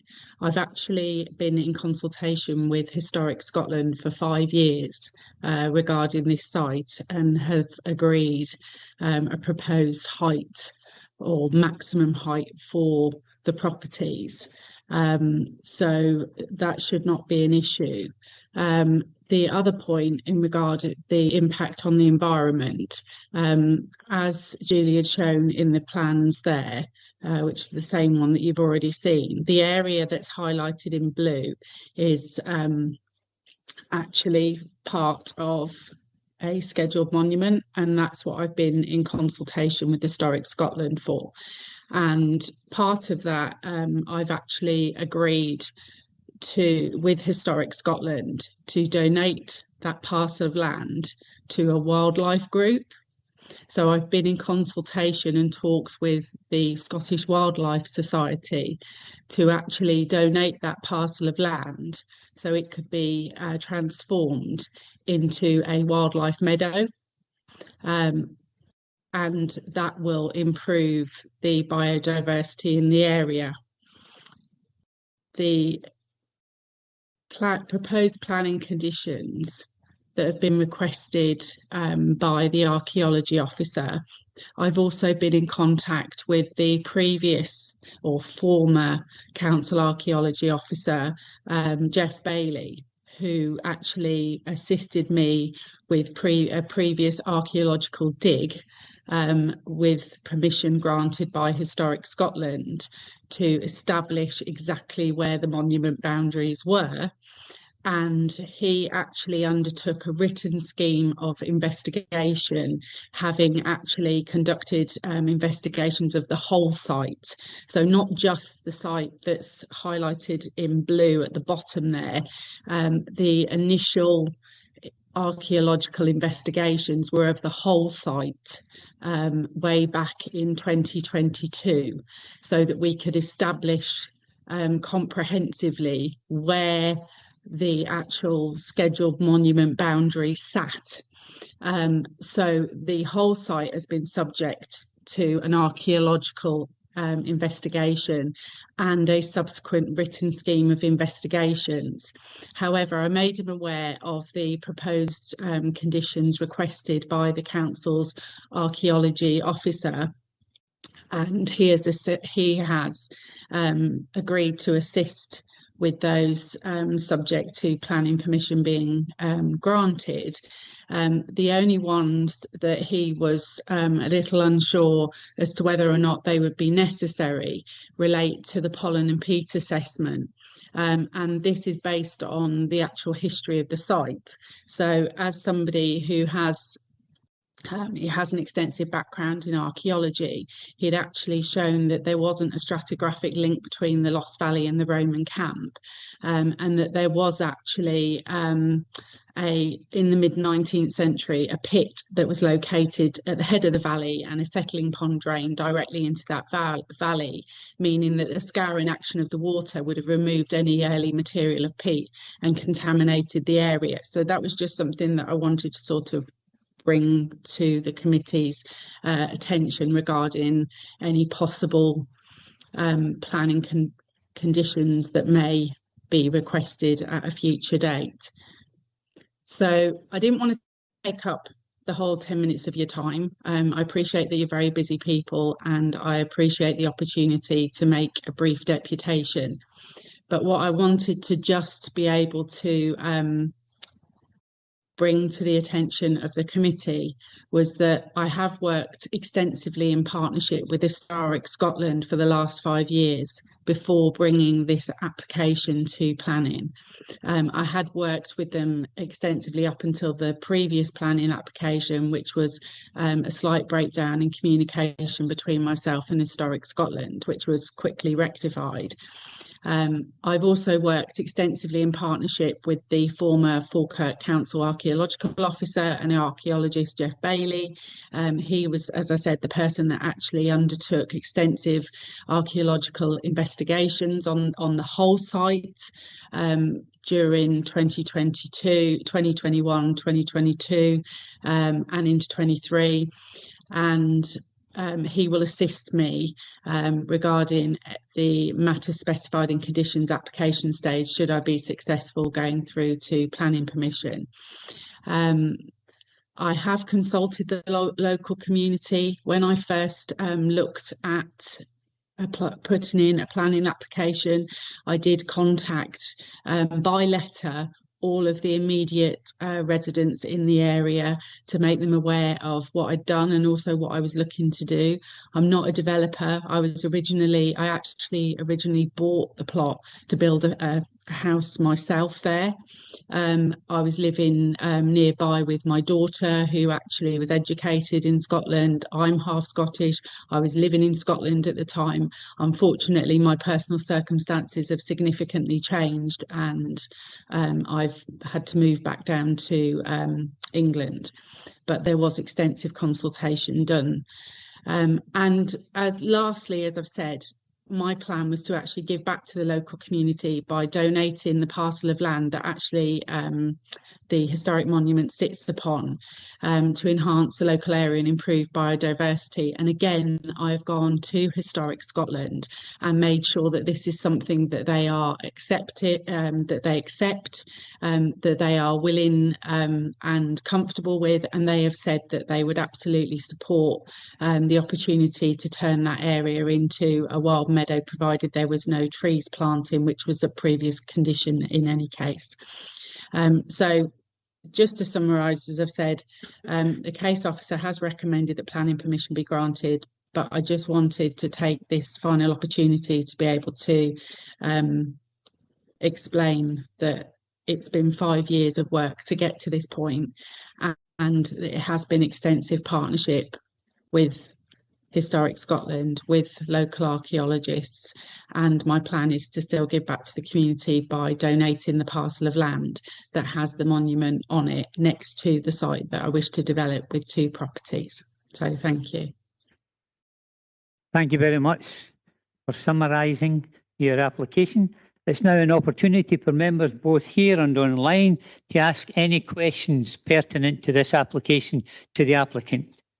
Any questions? Nope. Any questions online? Nope. Well, I'll formally move the recommendation contained within the report. Happy to second, convener. Okay, so we've got just to clarify, we have a motion moved and seconded to agree the recommendation contained within the report. Is there anybody otherwise minded at this stage? No. Agreed. Agreed. Agreed. Okay. Thank you very much. That's fine then, Ms. Leaveley. Your application has been granted. Then you can go ahead with your business. Thank you. Thank you very much for your time. Appreciate it. Thank you. Okay, that takes us to item 7 there this morning. Demolition of existing dwelling and construction of dwelling house retrospective at Corinthia, Standrig Road, Wollaston, Falkirk.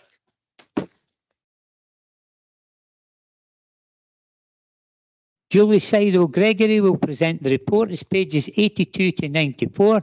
And we've also got an application that has been made for a deputation by a Mr. Ian Williamson, the applicant. We've also got an application being made by Mr. Derek Kane, an objector, to be received as a deputation. As members agreeing to the 2 applications to speak? Agreed. Agreed.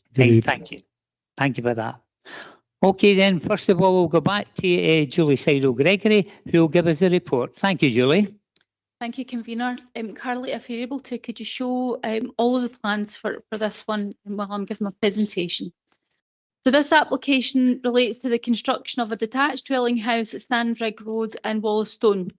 The development proposal follows the demolition of the original dwelling house, which was called Corinthia, which was damaged during a storm whilst undergoing renovation and extension. The demolition of the original dwelling means that planning permission P21-0239 full, which related to the alteration and extension of that original house, can no longer be implemented. This application was called in today by Councillor Patterson. The application is assessed as being in accordance with the development plan, and the full policy assessment is at section 7A.1 to to 7A.9 of your report. Development relates to a replacement house in a long-established housing plot in an existing urban residential area.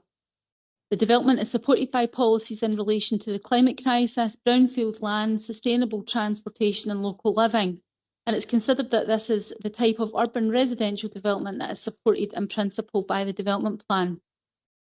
In terms of residential and visual impact in the surrounding area, this application closely matches the design of the original dwelling as altered and extended. That includes non-material variations which were made to that original permission. The design is almost identical, and it's considered that there is no evidence that the building was demolished intentionally, given the issues that the applicant and in terms of time and cost implications of coming back before a planning committee and also dealing with building regulations and building standards. The applicant has made a deputation request today, as mentioned, and is in attendance. So if any members have got specific questions in relation to the history and the demolition, then the applicant may be able to answer those. It's recommended that the application be granted planning permission subject to the conditions as detailed at section 9 of your report. Thank you. Thank you very much, Julie. Now it's an opportunity for the objector, Mr. Derek Kane. Is Mr. Derek Kane with us this morning? Would you like to step forward, sir? Thank you.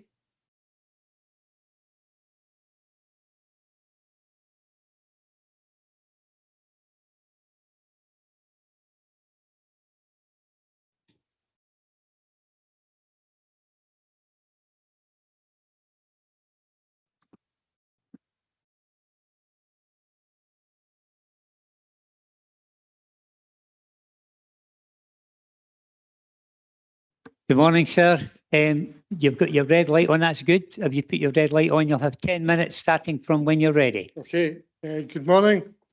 My name is Derek Kane. I live at Bloominau Road, which is just a couple of houses down from that one. So thanks very much for giving me the time. It's just really address a couple of issues.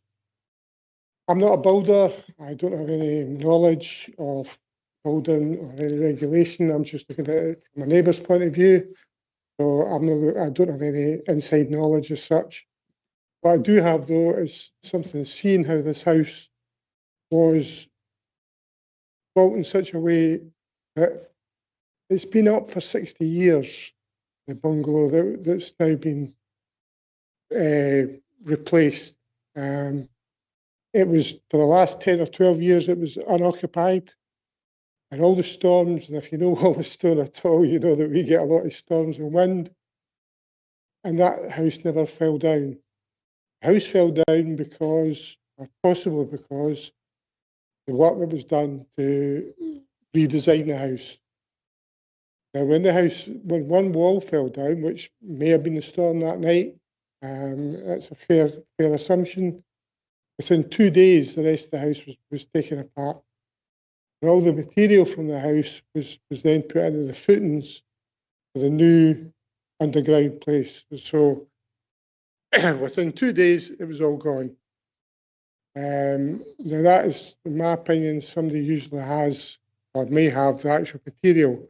I believe it's some kind of rumble thing that they put together. As I said, I'm not a builder, so I have no idea. I'm just looking at it from that perspective.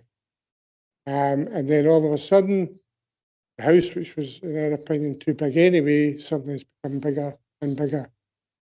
The other issues that we have, now one of my neighbours who would like to have been here instead of me, he's got much more knowledge.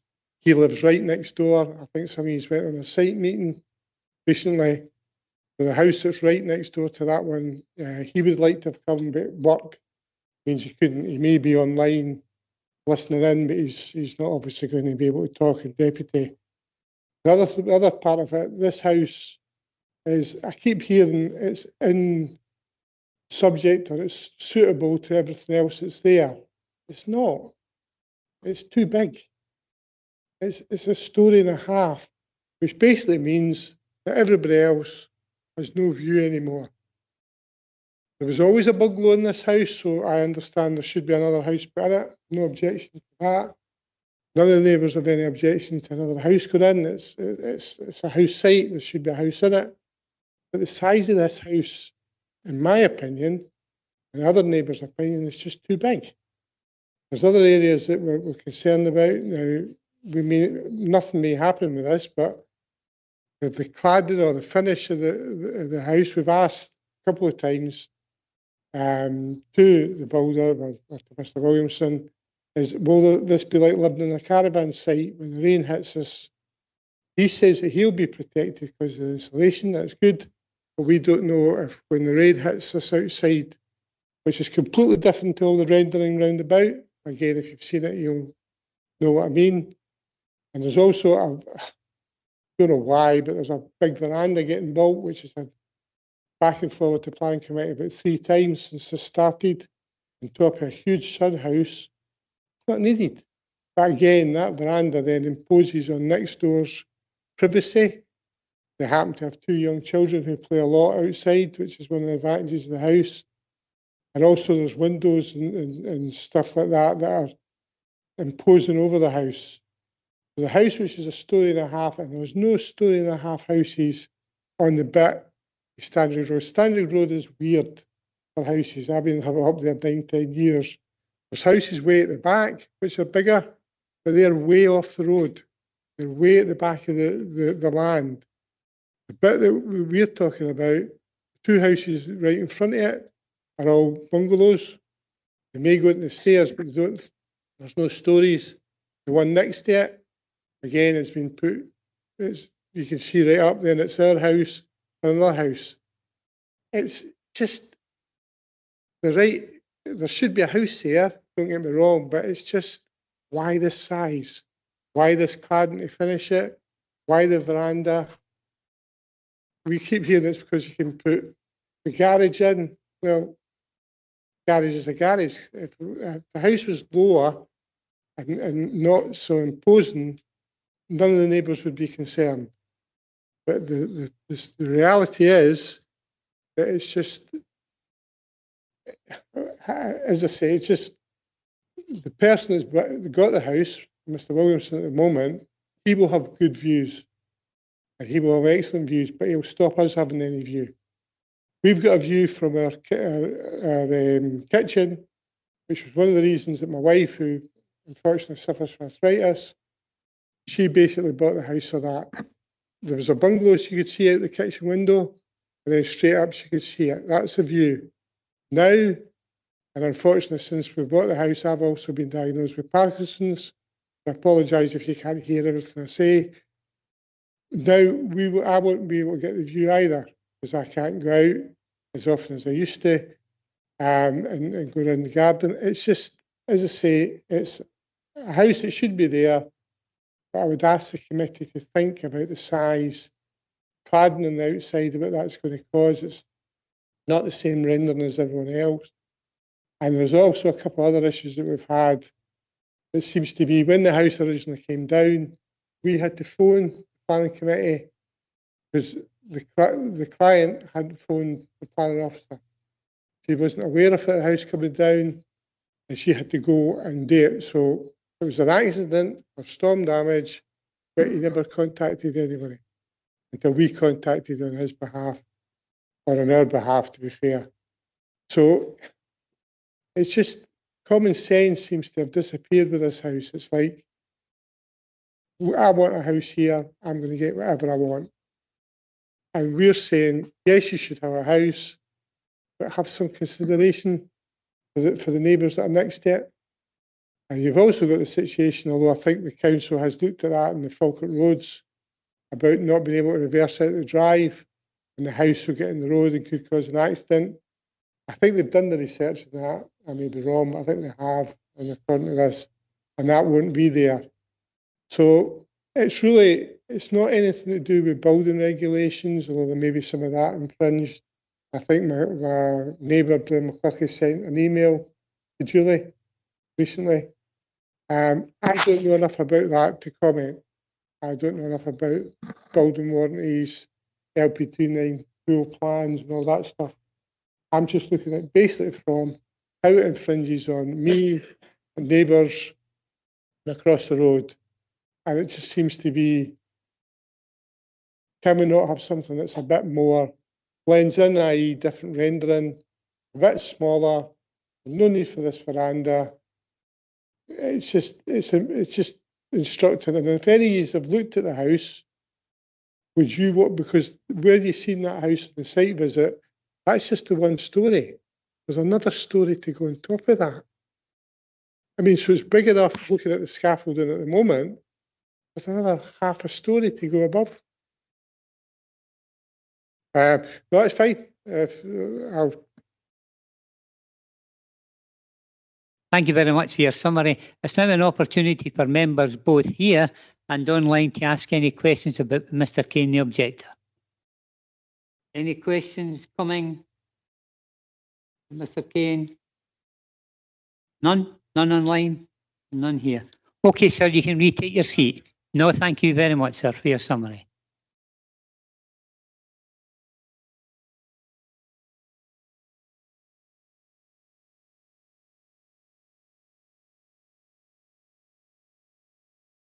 Mr. Williamson, the applicant, it's now an opportunity for your good self, sir. You've seen the process here. You sit there and you've got 10 minutes to summarise your application, and then you'll have an opportunity to sit there and take any questions in relation to that. So you've got 10 minutes whenever you start. Thank you. Good morning. Hello. Thank you for the opportunity to speak to the committee today. I am Ian Williamson. I'm here with my wife, Linda, who's at the back row. We're seeking permission to rebuild our house, Corinthia.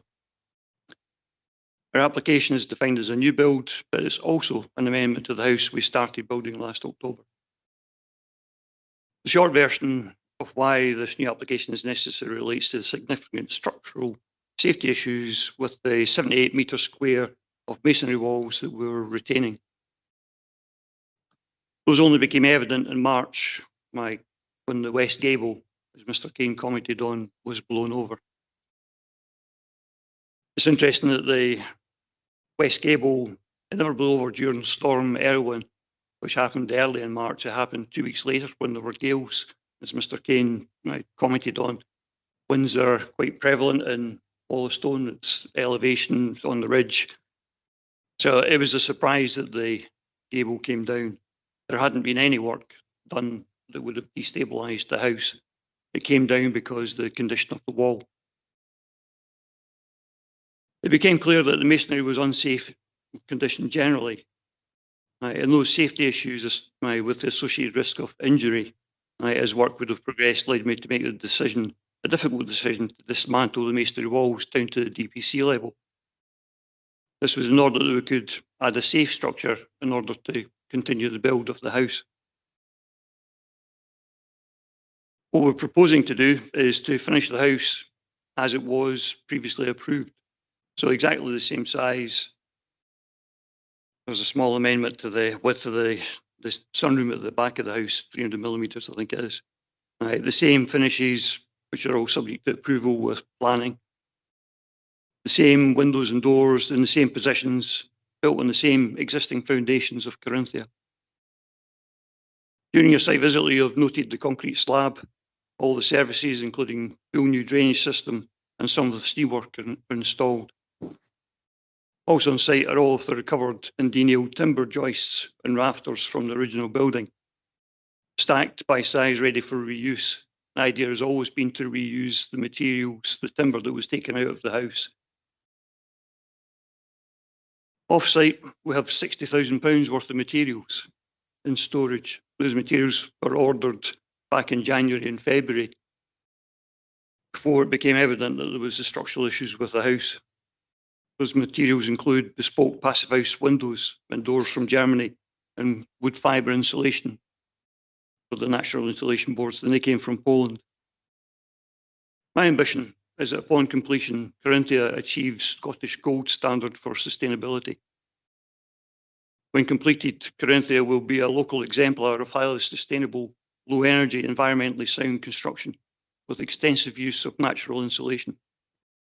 It will be a modern addition to Standrig Road, which is a history of individually designed and built houses, which makes Wollaston, particularly Standrig Road, stand out from other residential areas. We have lived in Wollaston since 2010, and Corinthia is to be our forever home. We bought Corinthia in 2019 and made pre-planning application consultations on the major design ideas, which we had, including the large garage to the front and the balcony to the rear. The application before you is for the previously approved design, but with a change in materials of construction, replacing the 78 metre square of unsafe masonry walls. Please approve our application. Thank you for listening. If there are any questions, I'll do my best to answer them. Okay, thank you very much, sir, for summarising your application. Now an opportunity for members both here and online to ask any questions of the applicant, Mr. Williamson. Any questions? I see a light. Councillor Sinclair. Convener, just one question. Thank you for your presentation. We heard previously that Corinthia, the original building, was described as a bungalow. Could you elaborate on that? Because what I can see from Google Street View in April 2023, it doesn't look like a bungalow to me.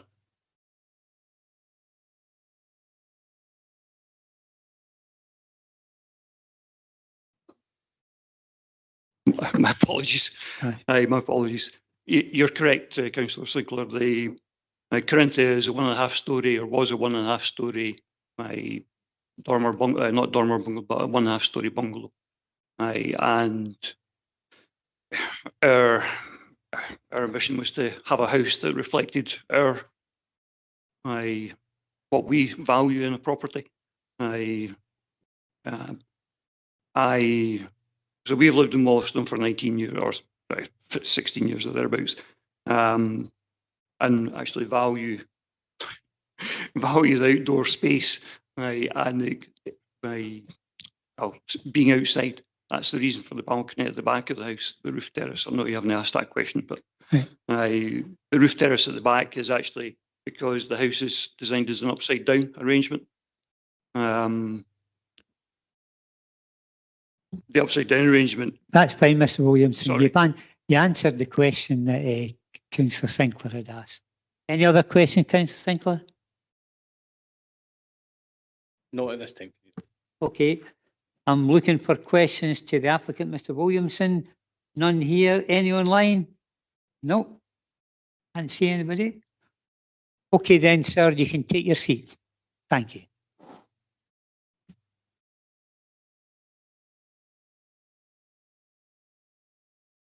Okay, we're going to go back now to our officer, Julie Seidel-Gregory.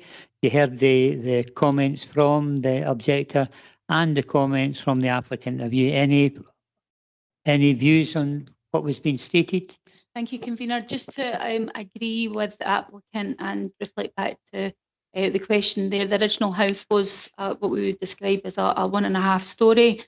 And that there was floor space and accommodation in the roof area, and indeed there was an original window on the eastern elevation, gable elevation. Just to comment and reiterate that the design that's before you today is very, very similar to what was approved and had commenced construction as part of the refurbishment, alteration and extension of that house. The area is characterised by individually detailed and designed houses with varying architectural styles and treatments. The floor, the footprint of the building is not dissimilar to other houses which are surrounding. And I think some of the points that were made about privacy and view, I think, highlight the issue with backland development, some of the properties that are actually surrounding this house, rather than the reinstatement of this house in itself. Thank you. Okay, just a wee question for you. Obviously, the objector had mentioned the issues about maybe the possibility of loss of privacy. Can you maybe give us an overview on that? Our assessment is that there would not be an adverse impact on privacy as a result of development. I don't know whether, Carly, you're able to bring up the location plan again. You'll see that Corinthia actually sits forward, slightly forward in the plot. if you're able to zoom in a wee bit, you can see that it sits forward in the plot, so it actually sits in front of the house that's directly adjacent.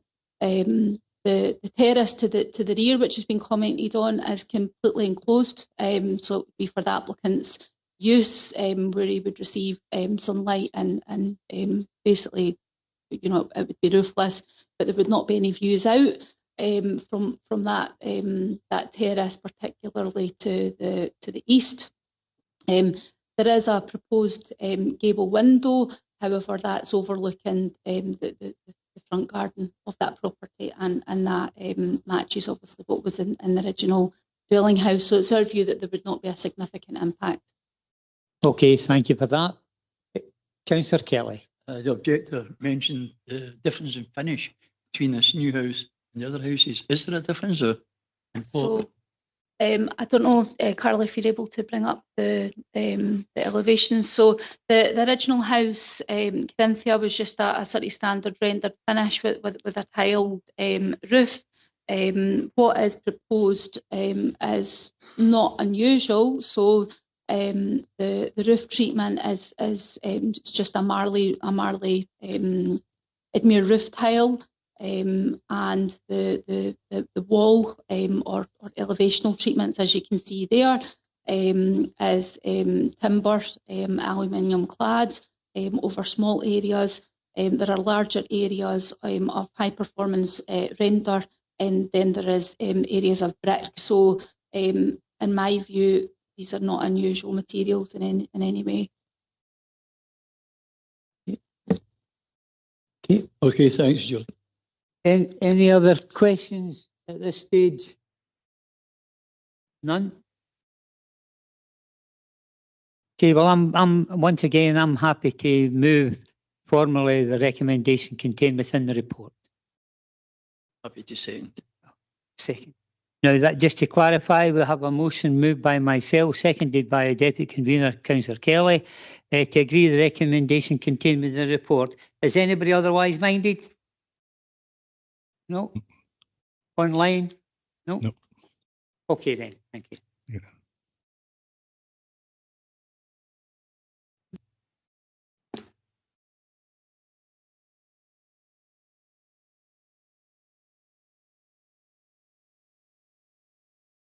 Okay, thank you for that. That takes us now to item 8. Construction of dwelling house at land to the north of Linlithgow Hill, Bowness for Mr. and Mrs. Cornwall. As a continuation, and once again, our officer Julie Seidel-Gregory will present the report, which is pages 95 to 106 in your agenda papers. Could I say in this case that an application had been made by Mr. Paul and Mrs. Helen Cornwell to be received as a deputation? And members agreed to this? Agreed. Agreed.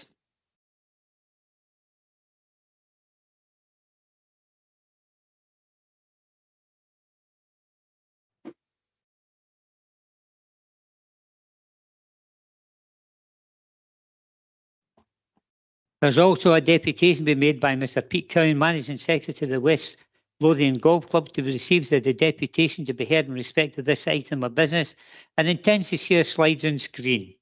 Has everybody agreed to this? Agreed. Agreed. Okay then, fine.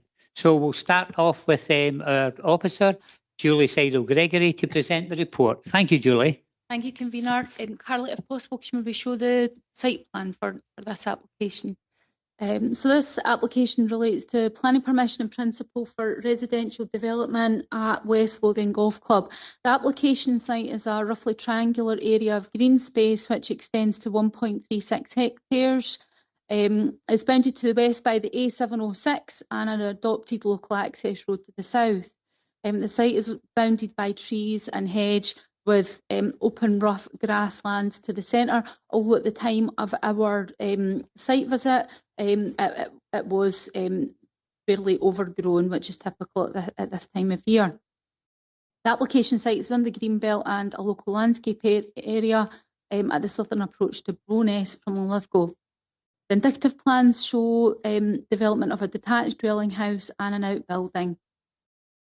Vehicle access is indicatively shown as being taken from the local access to the road to the south, and this application was called for your consideration today by Councillor Michael John.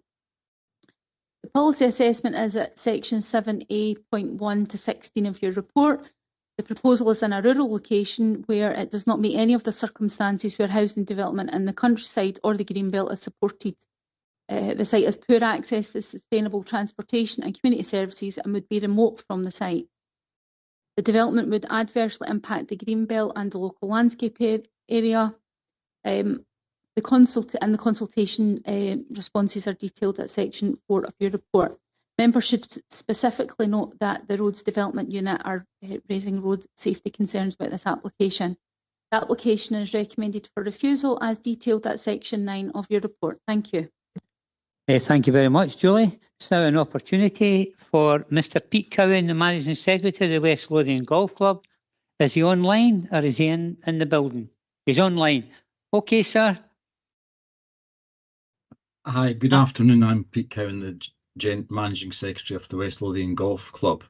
You've got 10 minutes, Mr. Cowan. Carry on. Thank you. Yeah, so we're called the West Lothian Golf Club, but we're 75% in Falkirk. And we sold this parcel of land to the Cornwells a number of years ago. And we've used that capital to expand our greenkeeping shed arrangement. We had one shed, we've now got a second shed. And we retain an interest in this land should the Cornwells get a successful planning permission. There'll be a further capital payment to the club. The club is a not-for-profit members organisation, fully open to the local community, in that you do not need to be proposed and seconded to join the club. We're actually a community amateur sports club, as registered with HMRC. So yeah, that's our interest in seeing some planning permission approved.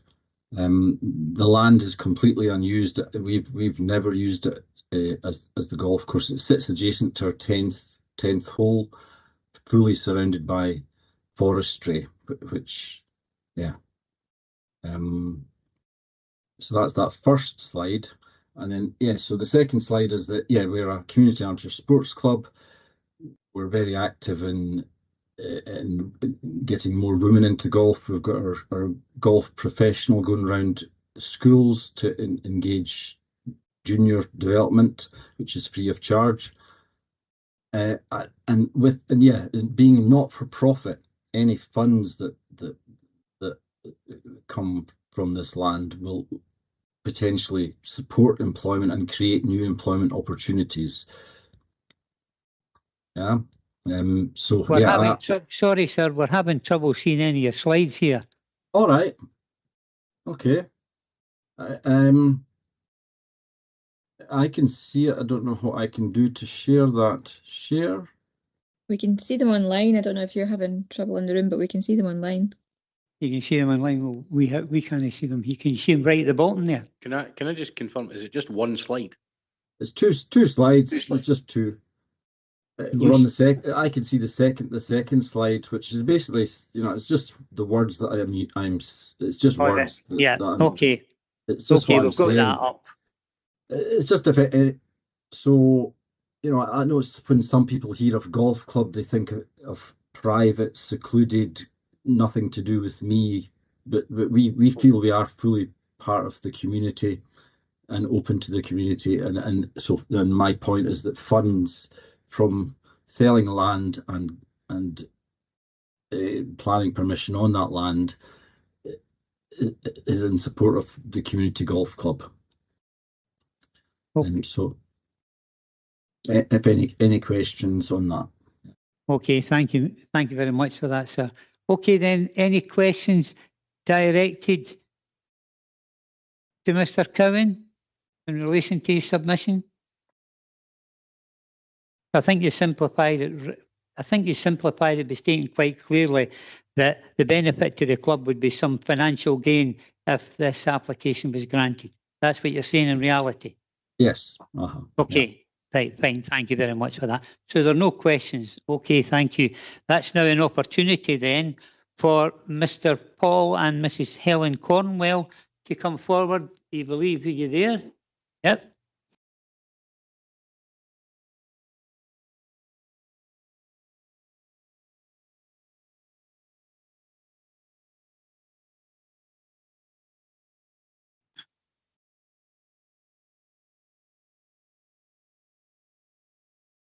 Okay, good afternoon now.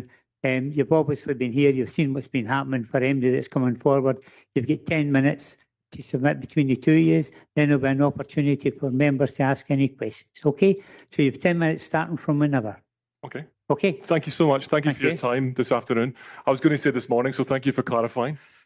I'm going to be very brief and introduce Helen and I, who we are and what we hope to achieve in moving forward with this property. Helen's the brains of the operation. She'll go into the detail and explain all the ins and outs of it. I don't have that kind of brain, so forgive me.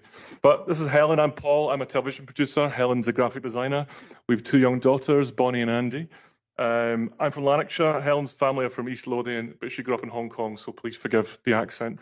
And we moved back to Scotland about 5 or 6 years ago, renting in Bo'ness, our first choice and only choice. We've become proper integrated in the community, spending most of our time in the Hippodrome, if not at the Barracuda chip shop. And it's home for us where we plan to grow our children and grow our lives together. We found this little property, this little bit of land, if you like, on a walk one day. Realised it was probably connected to the golf club. Reached out to them on that walk, sent an email, and before we got back to our rental property, they'd already emailed back saying they'd love to discuss some sort of deal.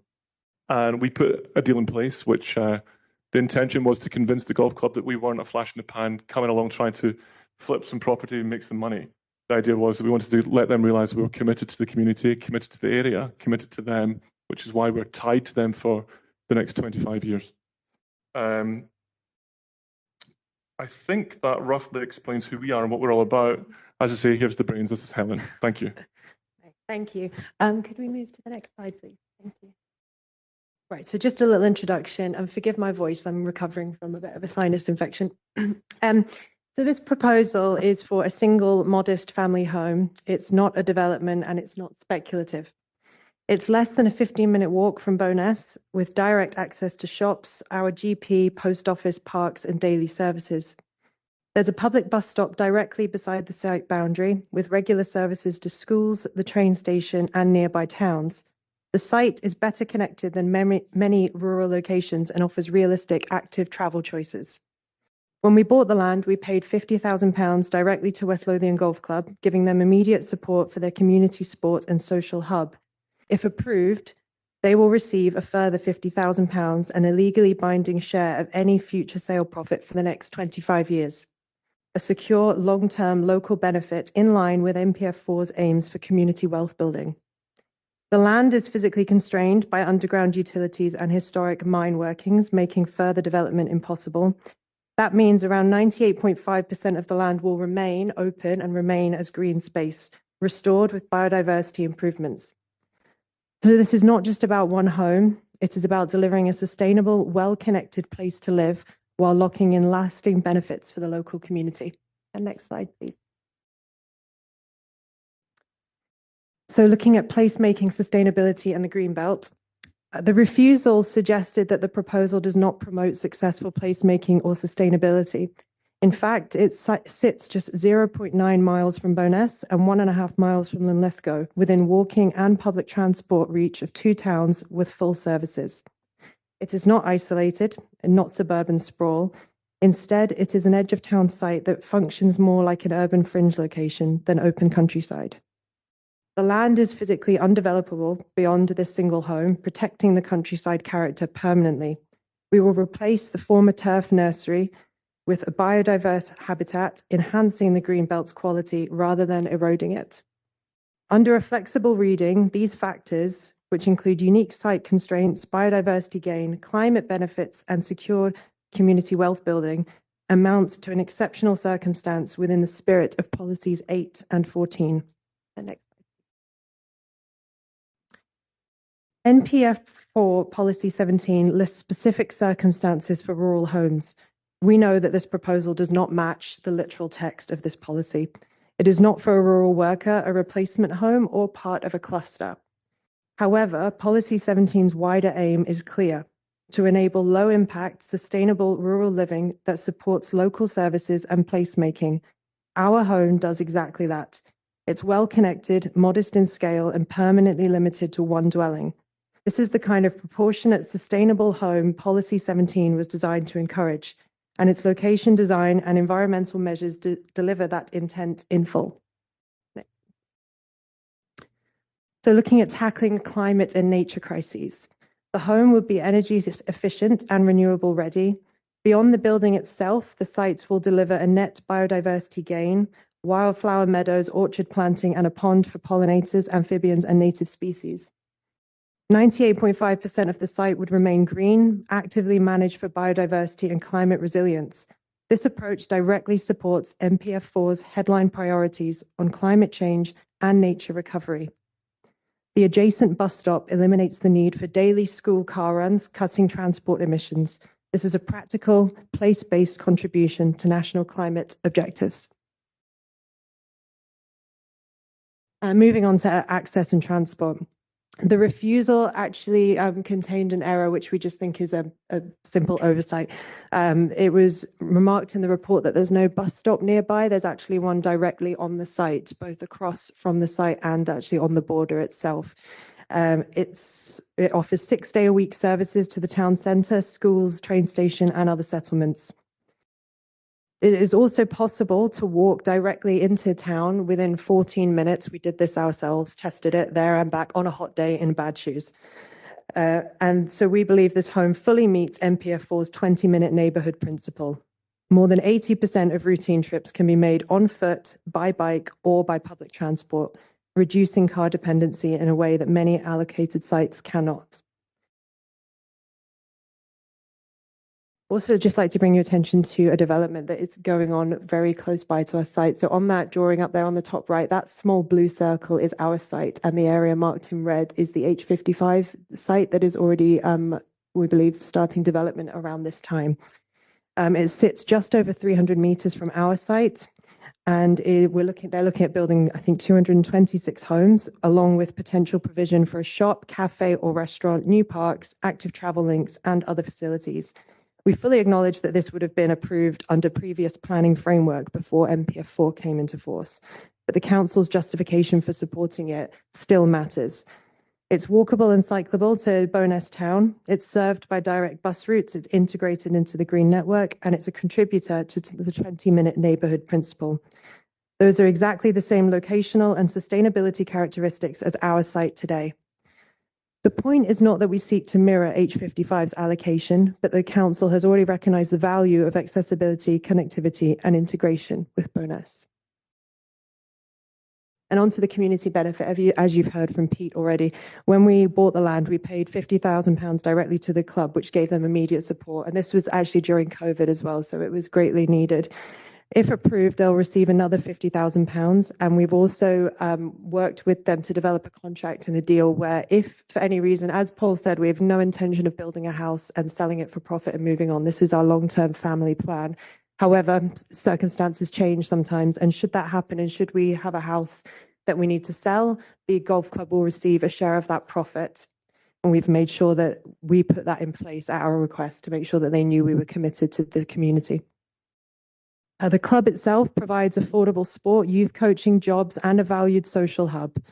So this proposal secures long-term community wealth building exactly as NPF 4 encourages. So at a glance, it's one small home with a big local impact. It's a modest, sustainable home. It's not speculative, and it wouldn't set a precedent.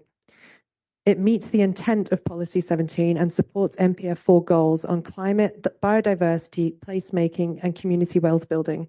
The site is physically constrained, therefore no further development would be possible. About 98.5% of it remains green and restored for biodiversity. The location is walkable and cyclable and bus accessible. There is a £100,000 overall direct benefit to the community, plus a long-term revenue share.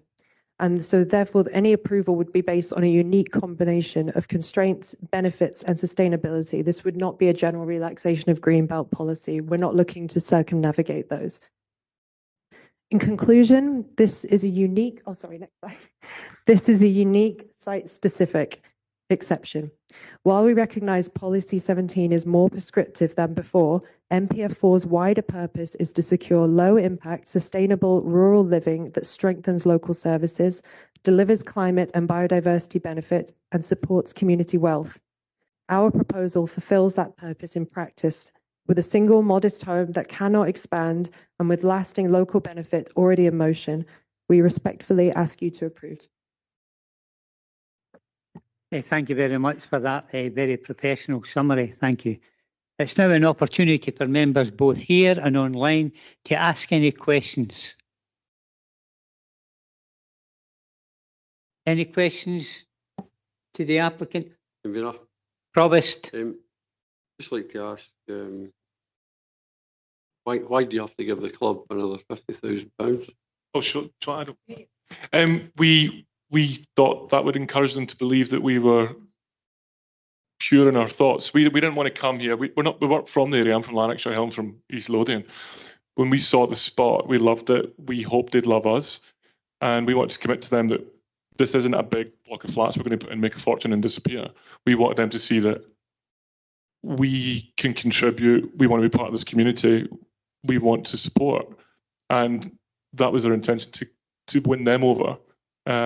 Not this room. It was for them. That was a deal between them and us. It just happens now that we're presenting it to you. Sure. Thank you. Use mine. Just adding as well, obviously the club recognises that we took the risk on of essentially buying this land, not knowing whether we would get permission or not. So it's obviously the land would be worth more if there was permission on it to build. So they recognise that the risk that we're taking by essentially we've paid a lot more than it's really worth on its own without permission. So we've come to that agreement with because they understood that we're taking a lot of the risk on ourselves. Thank you. Any further questions? So you own the land? We do. So why are you tied to the golf club? Why are we tied to them? Mm-hmm. We own it with the terms that we put in place. We tied ourselves to them. Like Helen said, because if that land had any planning permission on it already, it'd be worth a small fortune. But it doesn't. It's already land that's almost unusable because of the restrictions on it.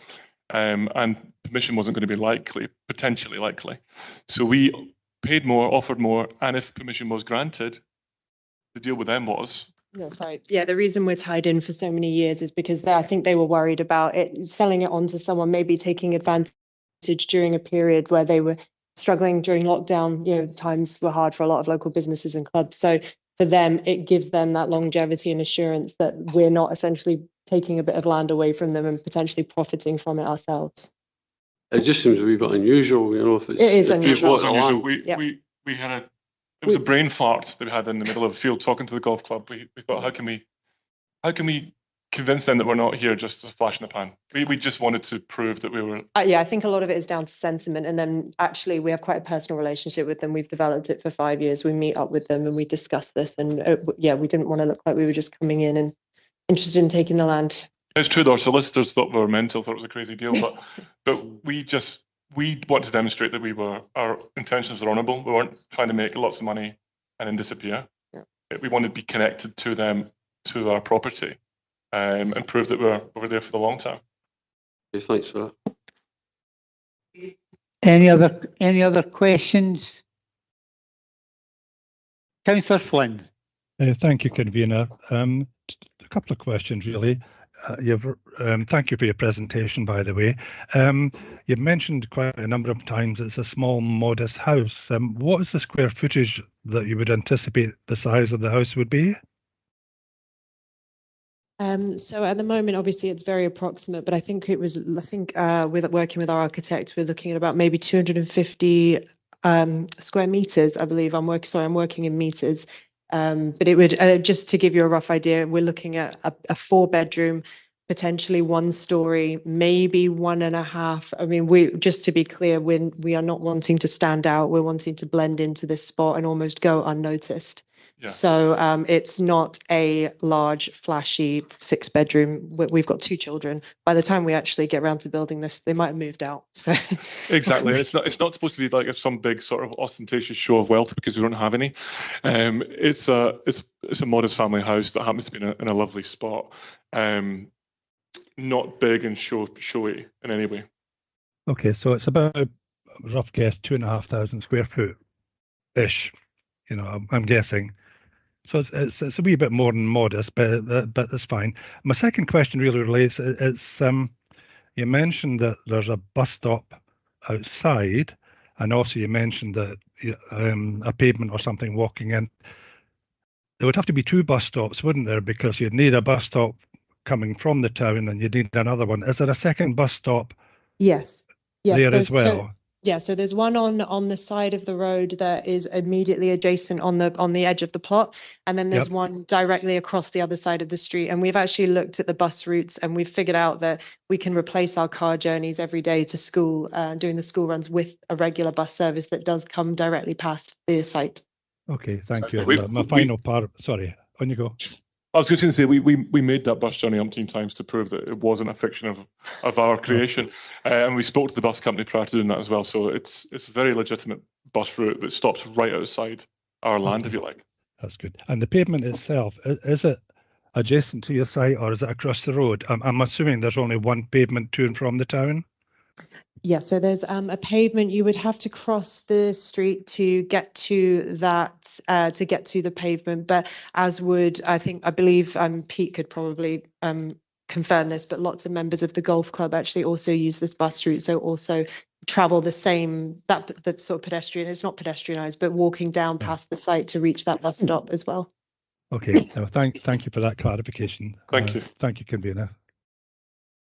Any other questions? Any other questions at this stage? No. Okay. Thank you very much. You can retake your seats. If you want to put your light off, sir. I will. Thank you very much. Thank you.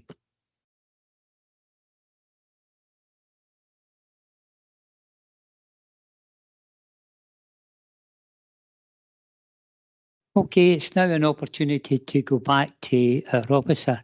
Julie, you've heard what's been said. Can you give us an overview how you're feeling, or are there any changes in your mind in relation to this application from what you heard? No, and just to point out that we've had quite a good line of conversation with Mr. Mrs. Cornwell. I met them at the pre-application stage. I think they've understood from an early stage what the development plan position is in relation to this site. Just to highlight that obviously in Scotland it's a plan-led system. The spatial strategy for this site, as set out in our local development plan, quite clearly shows that it's an area of green belt and a local landscape area. And for the reasons set out in the report before you today, this is not a location where we should be building new housing. The applicants did mention the Crawfield Road application site, which is within the urban boundary of Bowness, and is a site which is allocated for housing in our local development plan. So I think I would just be reaffirming that the policy assessment, which you have at section 7A1 to 7A16 of your report, in relation to any sort of access and road safety issues. Clearly, I think we've got somebody from the Roads Development Unit here today who should be able to answer any of those questions. Okay. Actually, I had a wee bit deja vu, because speaking to the gentleman for the golf club, asked the question in simplicity. The fact is that quite clearly stated that the reason that they were selling is obviously to make some money for the club to advance it. And I remember a number of years ago, I don't know if there's any other members here that were on the committee, when we had something similar situation. But the fact is that the golf club itself was Carmuir's, and we went there and they classified it at the time as an enabling development, because we went to Carmuir's and they were desperate for money as well at that stage, because golf clubs, like every other area, are finding it very difficult financially. And members agreed to, that's in the Torwood area, members agreed to grant permission for these houses to enable them, and that's what was classified as enabling. If the golf club had come in themselves in terms of the application, then I would have been looking at it as an enabling development. How would you feel about that terminology? Well, first of all, during the application stage, you know, it was the fact that there was an element of financial gain has been, we were made aware of. We didn't have the details of that, the information that's been presented to you today from the golf club and the applicants in terms of the figures and what that was spent on and what the arrangements are. Those were not before us. However, policy 8 on green belts does not have any criteria whereby we can support development of new housing in the green belt, where it's an enabling development for any sort of community infrastructure or community gain. And if we refer to policy 17, which is rural homes, the only type of enabling development would relate to the historic environment, so where it would be cross-funding. To give an example, perhaps the refurbishment of a listed building. So in terms of our assessment, we would not describe it as enabling development. Right, okay. I'm going to come on to members, how members feel about this, so we'll open the debate up. I've got my own mind on this one, but I'm looking at the very end. Is it Councillor Forrest? Either way. Councillor Bowes. Thank you, convener. This is an interesting one. The presentation has been very good, got to say. I also understand why the officers have come up with the recommendations that they have. I've got a couple of questions. Roads has been mentioned, and in 4.1, it seems like quite a strong statement on that. But with 100 metres for the 4 junction, that not far enough? I'm sorry, I know there is numbers that tie in for the distance. 100 metres seems a reasonable distance back. I remember it being round about that last time we'd come across that. If you don't give me, don't mind, I'll go on with my other parts. The second part is, and this is for the people who are looking to develop it, they've got to be aware that SEPA have said that there is a risk of surface water flooding, and my concern is that approving something when we've been warned of that, is, I think we've done this possibly before, that the person had to sign something and they accept that they take the risk on it.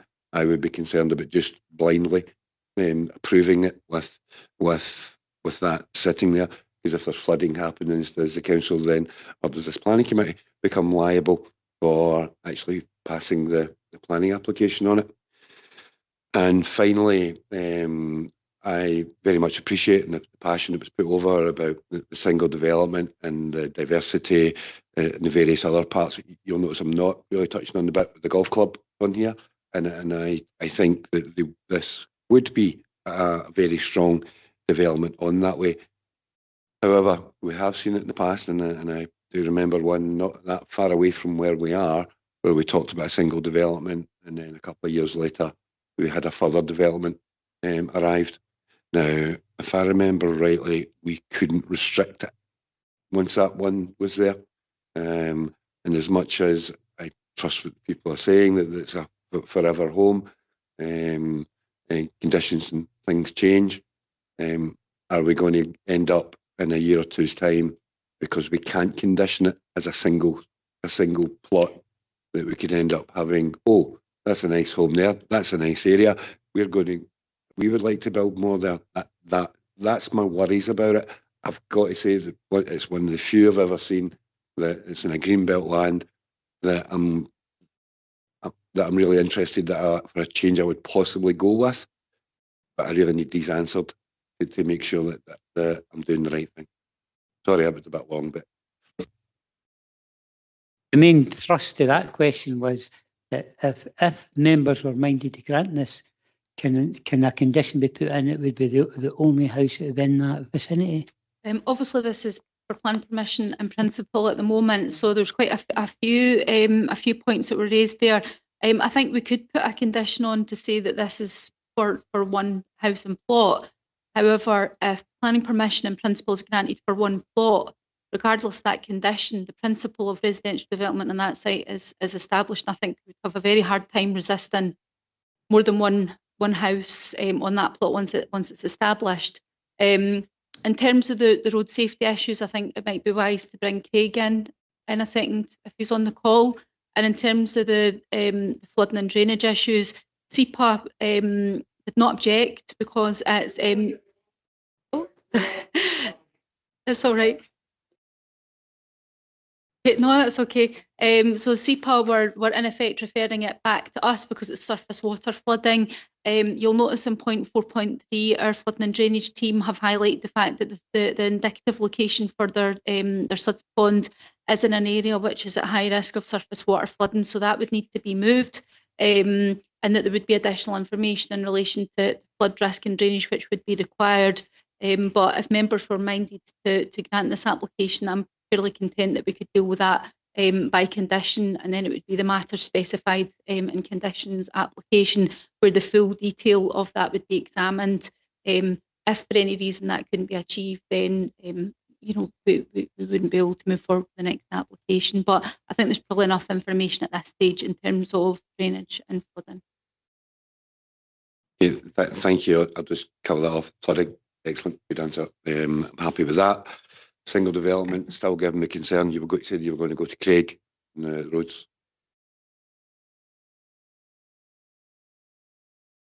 Yeah, that'll be myself, actually, convener.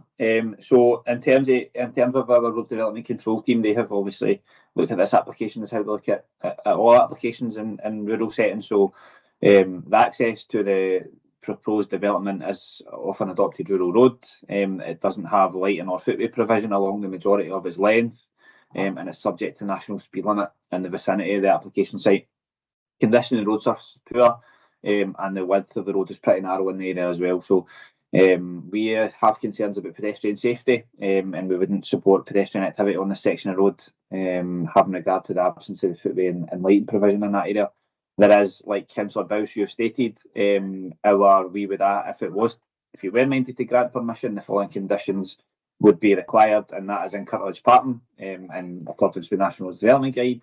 And one major one would be that visibility displays measuring 2.4 metres by 200 metres each way would be required. Obviously, like you stated, Councillor Bowes, there is to the east a bit of a gradient to the carriageway there, and to the west there is a four-arm junction on the A706. So that's where we are in terms of road safety. In terms of flooding as well, Julie's covered that, and you've stated that as well. But yeah, we're comfortable where we are at the moment as a PPP application, Councillor Bowes. The flooding team have asked for an FRA and a DIA, a flood risk assessment and a drainage impact assessment. The proposed suds pond at the moment in the indicative layout plan is in an area of high surface water risk. However, we feel that potentially could be managed through a drainage strategy. So all good in that sense at the moment. And I hope that answers all your questions. Thank you. In summarising, yes, it could be conditioned for the road access, but thank you for a very in-depth answer. Thank you. I'll let others. Councillor Murtagh. Thanks, convener. And I suppose my questions have kind of been answered to a certain extent. I think what I still maybe remain a little bit concerned about is in terms of the precedent set, like what Julie was just saying in the response in terms of the principle of development being established on that site. And one of the things, although we take every application on its own merits, would also give me concern about how that could be applied in other sites if for example, we were to make an exception here. So I just want to kind of clarify on that, but I have to say, similar, I think, to Councillor Bowes, if this was a judgment on sentiment, on believability of the intentions, and what would be a really, in some ways, desirable development from a certain standpoint, like I would really be very excited about this development, and I congratulate those who are making the deputation about their case, and I really sincerely believe them in the passion that they've got, and that's not in question. What I'm concerned about is that in reading through the policies in relation to policy 16 and 17 and NPF4, I don't see where there is particular room, and I don't know whether officers can indicate, because it doesn't feel like there's particular room within the policies in terms of making any kind of justification for rural development. It just would purely be on making an exception, and I would be concerned about how that would carry through to potentially other developments if we were to do that. And I don't know if officers can make any comment on that. Right. Thank you, Convener. I think in terms of the policies, the policy assessment, so in particular referring back to the rural housing policy and the Greenbelt policy, I don't think there's any really real hook there. Oh, I've lost your...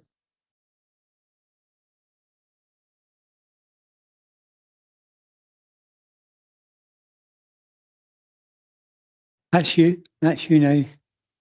Thanks. Sorry, we had a slight technical issue there. So just to highlight that there's no real hook in the policy in relation to rural housing development or the Greenbelt. Councillor, you highlighted there that you were quite excited about this. I'm guessing in relation to some of the biodiversity opportunities and, you know, the sustainability credentials of the house itself, notwithstanding the loss of Greenbelt in a local landscape area. There also is clearly, from what we've heard today, some community benefit there to the golf club, which might sway you as well. So I think in terms of your consideration, it might be one where you accept that broadly it's not in accordance with the development plan, but these other issues might outweigh that, particularly in terms of the benefits to the golf club, and if members can be satisfied that indeed you know, there would be benefits and that we understand what those are moving forward. I just thank you, Julian, and I think you're right. You know, it's a difficult one. You know, we always have to weigh things up and balance. You know, but I think my concerns remain in terms of the policies, and it's good just to kind of clear that up. I mean, Gary mentioned, sorry, Mr. McGregor, Gary McGregor, not Councillor Rice, was mentioning about the fact this is, you know, a 60-mile-an-hour national speed limit road. I know that we have very, very regular correspondence on properties within my own ward where we have difficulties where potentially development's been granted, which is then expanded and has caused real concern about pedestrian safety. Does the situation in this particular development mirror some of those concerns which we've discussed before in that respect, in terms of, I mean, there does seem to be some footway, but not maybe to the extent that it would be a safe and sustainable development. Okay, thank you for your input there, Councillor Murtagh. Sorry, I was just asking Mr. McGregor if he could come back on that. I think he was going to come sorry. Thanks, Councillor Murtagh. Through yourself, Convener. Yes, there is, you know, in various locations throughout the Falkirk Council boundary, Councillor Murtagh, areas where developments have been approved and taking place in rural locations where there isn't footway and street lighting provision. And yes, we still do receive various correspondence. Those houses have been built and still sold to different members of the public and or extended and developed on further. And yeah, we still do receive a number of correspondence, inquiries, complaints about these areas where perhaps it's not safe for pedestrian activity, like potentially this area would be. So yes, similar concerns. Okay, thank you. Okay, thank you for that. Anybody else like to come in at this stage, or members knowing in their mind what they would like to do for this one? Well, Councillor Murtagh? Yeah, I mean, I think despite feeling excitement and feeling it as a really quality proposal, I would prefer to move the officers' recommendations as they are in the report. Thank you for that. Have we got a seconder for Councillor Murtagh? Yeah, I'm happy to second that, Convener. Provost Bissett. I would just like to say at this stage that I thought, to be honest with you, that the presentation done, I think, was especially by Helen Cornwell, was very good indeed. I think she answered a lot of the question in terms of the policy, especially in MPF4. Obviously, this is a committee that everybody has an opportunity to give their own opinion. My opinion was, I thought that especially Mrs. Cornwell did very well. And once again, I've got to look at the past history. The fact is that in terms of what I would call an enabling development, I still think that this has got a tinge of enabling development, because obviously the golf club stated quite clearly, and Mr. Cornwell said they've been given £50,000 already, which will be used for the golf club creating community use, etc. And also, if this was granted, then they would get another £50,000 to the golf club, which in this terms, in this day and age, is tremendous. So, although the application didn't come in by the golf club itself, I still think that I would classify this as enabling. And the fact is that with Mr. and Mrs. Cornwell, if they got permission to build this and gave the golf club another 50,000, that would be 100,000 to the golf club that they could use very wisely for the community. So I'll go against the recommendation to refuse, and I'll put an amendment up to grant this application. Thank you. Going to other members, Councillor Bowes. Thank you, Convener. For slightly different reasons, I am going to second you, but for slightly different reasons. I see the bet. So on the roads, it's been covered that can be covered by condition. On flooding, it can be covered by condition. If I then had to balance out the single development against the community benefits and the biodiversity work that's obviously going to go into this, and for that reason only, I'm going to second Provost. Say slightly different reason. Sorry, Provost. Former Provost. Sorry, Robert.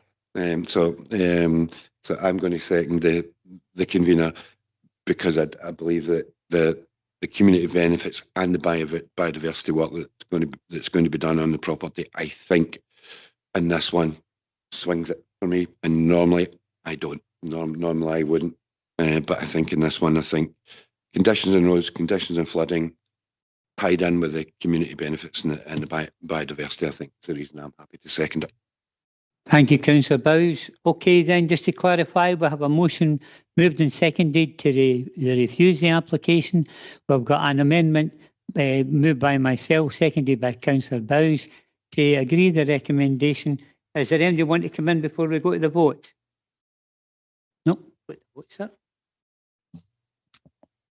Thank you, Convener. Can I just clarify in terms of the amendment? I think what I'm taking from the amendment by you, Convener, seconded by Councillor Bowes, is that having regard to the report development plan material considerations, it's not considered that overall the development's in accordance with the development plan, but there are material considerations of such weight as to indicate the plan shouldn't be accorded priority. And the notes I've taken are that you think important aspects are the benefits to the community, the social and economic benefits to the community, that you consider that matters of road safety, road traffic, and flooding matters can be dealt with by way of condition. And there are biodiversity benefits that would result from the development. And presumably flowing from that, there would be an agreement that planning permission in principle would be granted subject to appropriate conditions as determined by the Director of Police Services, including particularly as noted in relation to flood and drainage matters and road traffic and road access. Is that a fair summary? Thank you. So on that basis, we have a motion that was moved by Councillor Murtagh and it was seconded by Provost Bissett, and that was to refuse to grant planning permission in principle in accordance with the officer recommendations. And then we have the amendment that I've just narrated by Bailey Buchanan, seconded by Councillor Bowes. So on the basis of a roll call vote, Councillor Anslow is absent, I believe. Provost Bissett. Motion. Councillor Bowes. Amendment. Bailey Buchanan. Amendment. Councillor Colley. Amendment. Councillor Flynn. Amendment. Councillor Forrest is absent. Councillor Kelly. Motion. Bailey Kerr. Amendment. Councillor Murtagh. Motion. Councillor Redmond is absent. Councillor Sinclair. For the motion.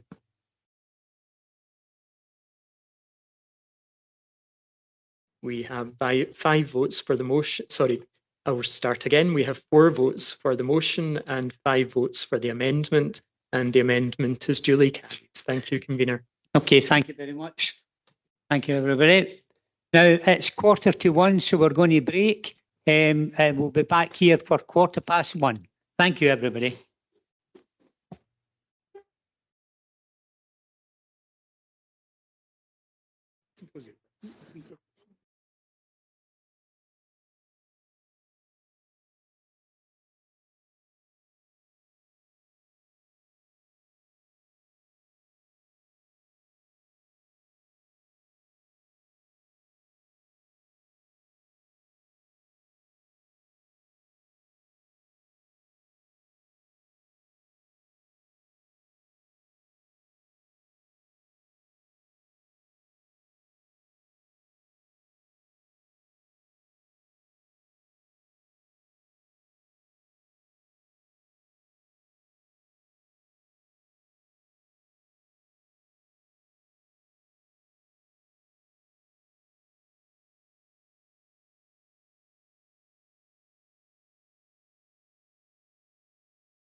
Okay, everybody, thank you very much. We'll now reconvene the meeting.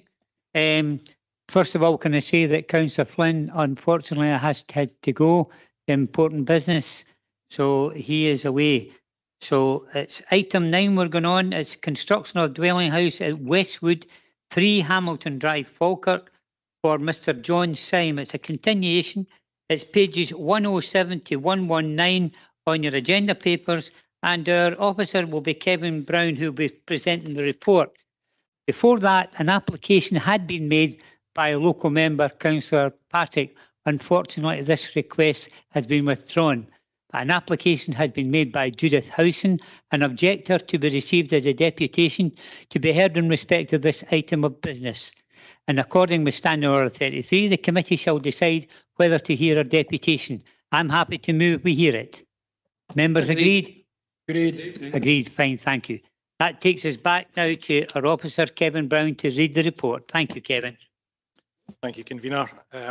This application seeks planning permission in principle for the construction of a single dwelling house within the garden ground of 3 Hamilton Drive, Falkirk, with access proposed to be formed directly onto Hamilton Drive itself. The application was called in by Councillor Patrick. Members of the committee will see from section 4 of the report that there are no outstanding objections from consultees. We've received 3 letters of representation, which are summarised in section 6 of the report and assessed in turn in section 7.6. In terms of policy assessment, the application is assessed as being in accordance with the development plan. Particular relevance to the policy assessment is the site's location within an area of townscape value. Members will, however, note that this is an application for planning permission in principle only at this stage, and whilst an indicative house position is shown on the submitted plans, no detailed designs have been submitted for consideration.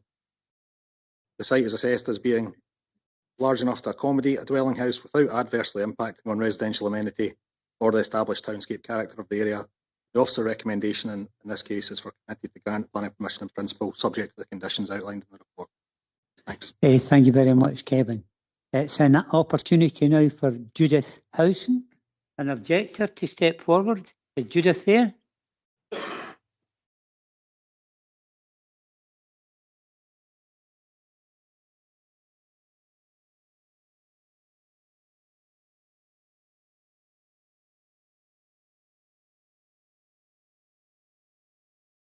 Okay, thank you. You'll have an opportunity to speak for 10 minutes. Then will be an opportunity when you stop for members of the committee, both here and online, to ask you any relevant questions. Okay, so you have 10 minutes starting from now. Good afternoon. My name is Judith Howson and I am the joint owner of the house next door to Westwood, which is 3 Hamilton Drive. I would like to thank the chair of the committee and the whole committee for allowing me to speak against this planning application. Just as a background, there has been some acknowledged procedural issues in relation to both this application and the earlier one, which was withdrawn, including some neighbours not being notified, and the case officer who initially was very helpful at the outset has not engaged with me since last December. If it were not for Councillor Sarah Patrick, I would not have known of this planning decision in July or any call into committee. I feel the need to address the committee because it strikes me that when I read the report to grant the planning permission in principle, my 14-page objection submitted in October of last year was hardly considered. On the day that my husband and I purchased our home on the 9th of July 24, the initial planning application in principle was also submitted for a 2-storey house in the back of the garden of Westwood, right next to our garden. Since then, the application has overshadowed our lives. If we'd known about these plans, we would never have bought the house, and it's been a constant worry for 16 months. It's affected both our health and enjoyment of our new home. But my objections today are not just personal. The proposal fails to meet key planning policies and would harm the wider community. I'm going to raise some points in correlation with the planning officer's report. So I'll refer to the paragraphs for ease of reference, if that's okay. 6.1, public representation. The most salient planning issue starts with hedgehogs, protective measures for hedgehogs. While I am a hedgehog and wildlife lover, and I appreciate they're endangered, I haven't seen a hedgehog once in Hamilton Drive. So I was certainly very surprised to see that featuring as the main key concern. Paragraph 7A2 It says the development proposed is relatively small in scale and does not include the wholesale removal of trees or vegetation from the site. This is wrong. The application form incorrectly states that no trees will be removed. To permit construction of the proposed new access drive, very many mature trees will have to be removed, and I hope that the committee saw that on their site visit on the 1st of September. The development will also move the bottom garden, which is mature and has a pond, probably untouched for decades. We have an abundance of frogs and toads, an extensive variety of birds that I capture on my bird app, Cornwall Merlin. I'd be happy to give details of that list. By taking away the mature trees and gardens, this surely has an impact on the environment. I have no doubt the toads and frogs in my garden are from Westwood's Pond, as there's no other wet environment in the area, and I regularly have frogs and toads in my garden. Paragraph 7A4, biodiversity. Ornamental trees, well, they're very mature, substantial in size and foliage. These will need to be removed. It also makes reference to a bat report and that there's no bats in the area, yet we see them regularly flying over our house at dusk. I cannot see how this is an enhancement that will be achieved through the development process, only destruction of an abundance of well-established biodiversity that has been remained unsettled for decades.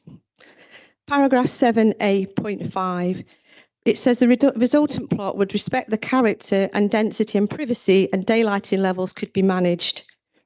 By removal of these mature trees, all natural screening will be lost. I cannot see how my privacy or the privacy of the people that eventually live in the new build will be managed.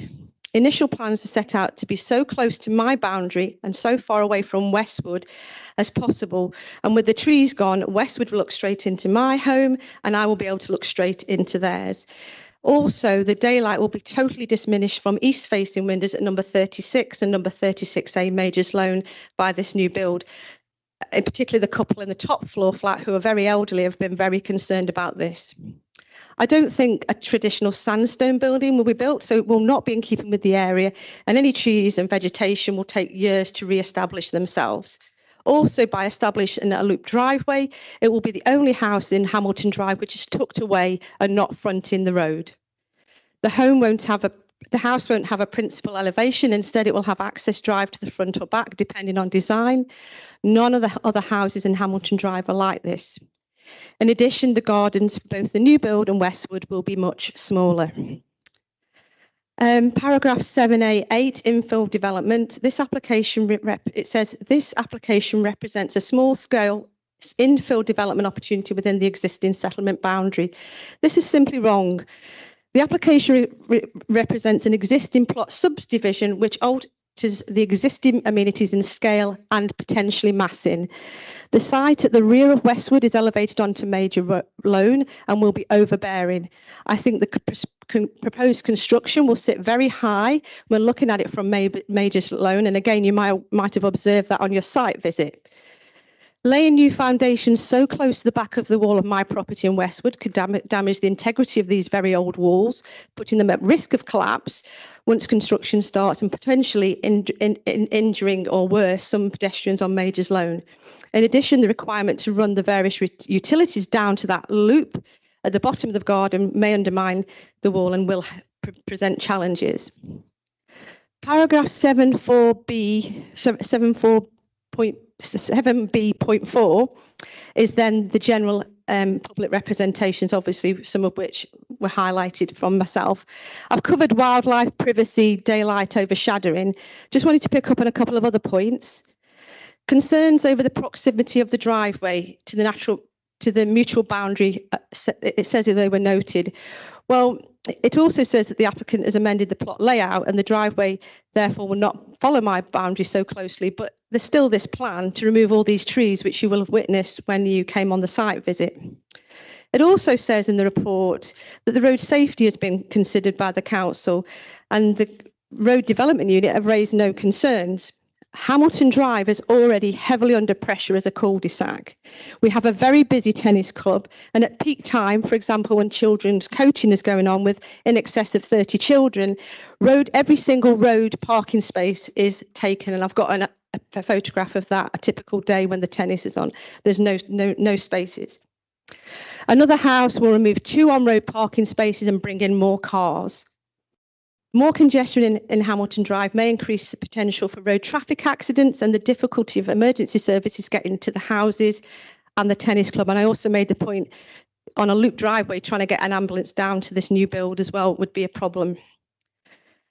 The new access will be wholly unsuitable for large and heavy construction vehicles, which would increase the risk of such vehicles being parked on the road during construction, with construction materials, skips, containers taking up road spaces, which therefore won't be there for anybody in the road, such as the tennis court and neighbours and ourselves.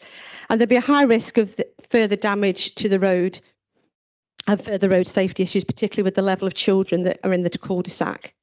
In addition, construction traffic will affect the amenity and access possibly to my home while it's going on, because I'm at the end, and also 37 Majors Road that backs onto Hamilton Drive. There will be traffic disruption, access issues, noise and vibrations that will affect the whole of the surrounding area. In light of the above concerns, please can this planning permission and principle be refused, or at the very least be withdrawn, and the applicant be made to submit a detailed planning application so that we can all see what it will look like, and the planning department and the road development unit can actually consider the impact this will have in terms of area of townscape value policy PE09 and also LDP policy H06. By granting planning permission in principle, the council will find it much more difficult to control what is built later on. Referring back to policy HC06, how can these points properly be assessed and tested against the planning permission in principle? To grant planning permission in principle, it is my understanding that the application needs to comply with policy H06, and here I do not think that is the case. It is not just about one house. It could set a precedent for carving up established gardens and removing mature trees in an area of townscape value, which is so biodiverse in the middle of town. To lose that in this day and age feels absolutely awful. In summary, I will believe by granting this, there'll be a loss of mature trees and wildlife. The build will be out of character with the area. Privacy and daylight will be lost for me and other neighbours. There'll be more issues with traffic, parking, congestion and road safety, particularly with the busy tennis club. And also the construction access is very unsuitable for large vehicles, and there'll be risk not only to the development plot, but to walls and trees and safety on the drive itself. Thank you very much for giving me this opportunity. You might have noticed I'm a little bit nervous because I have been living this for 16 months, but thank you very much for the opportunity. Thank you very much for your summary, and you were 10 minutes spot on. 10 minutes. Anyway, if you just sit there, we'll be going to members here and members online to see if there's any questions for yourself. Okay, members, any questions to the objector? Provost specific. Has there ever been anything built on that piece of land? It's always just been a kind of... No, the house, I've got the deeds, which you'd have to wear white gloves to look at, back to the 1800s, and we know there's nothing ever been built on that plot. His house, Mr. Syme's house, was a semi-detached old build. As I understand, where the driveway will built is his extended garden into this plot right next to the bottom of the garden, right next to Major's Loan. So our understanding is, and my lawyer's understanding from a detailed look at it, is there's never been any development there. It's just been a well-established garden with this lovely pond. And I don't know if you did witness how lovely and biodiverse it is on the site visit. Yeah, thank you. Thank you. Questions to the objector? None here and none online? Okay, thank you. You can retake your seat. Thank you very much. Thank you very much. Thank you.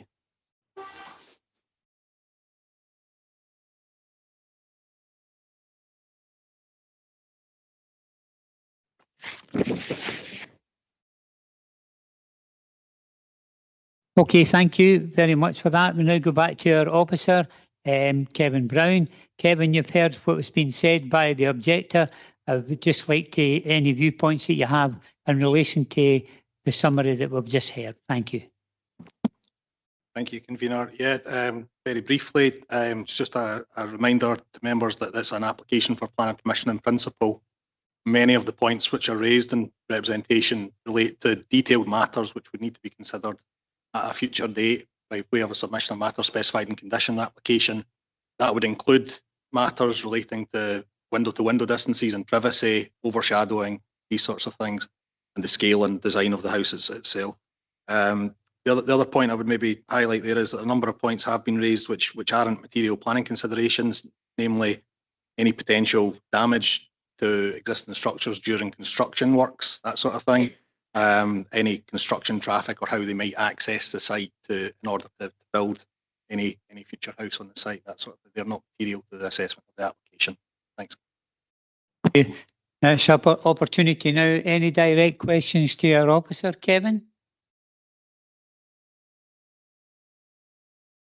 Daily care. Thanks, Convener. Just some of the issues that the objector bring up, Kevin, with regards to impact on trees, visibility or no visibility, overshadowing, and impact on wildlife. Can you give us a bit? Carly, could you bring up the proposed site plan on again? Again, it's worth noting that this is an indicative plan that's shown, so the position of the house that's shown on there is an indicative proposal and would need to be assessed further down the line. But you'll see from that drawing, I don't know if you can zoom in at all on the sort of driveway area. The driveway is proposed to, that stretch of land to accommodate the driveway is proposed at 6 metres wide. That's been a response from the applicant. Originally, that was 4 metres wide. They acknowledge that there are concerns from the neighbour in respect of the boundary wall, and there's a couple of trees on that boundary or close to the boundaries we have observed on site. So the applicant increased the width of that corridor, if you like, to 6 metres, so that the proposed driveway could be stepped off of the boundary slightly. In terms of the trees on the site, they're not protected by way of a tree preservation order.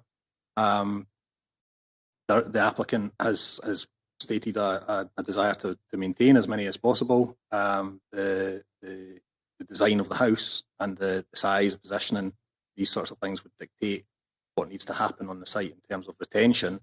There are methods which can be employed in terms of root protection, matting and things like that that can be applied to a driveway, for instance, that prevents compression of roots and potential damage to trees in that vicinity. So there's a number of factors there that could be considered in order to protect trees and potentially future landscaping and biodiversity proposals as part of a detailed package of information that we need to come forward at a future date. That answers your question. Oh, sorry, privacy. Yeah, privacy as well.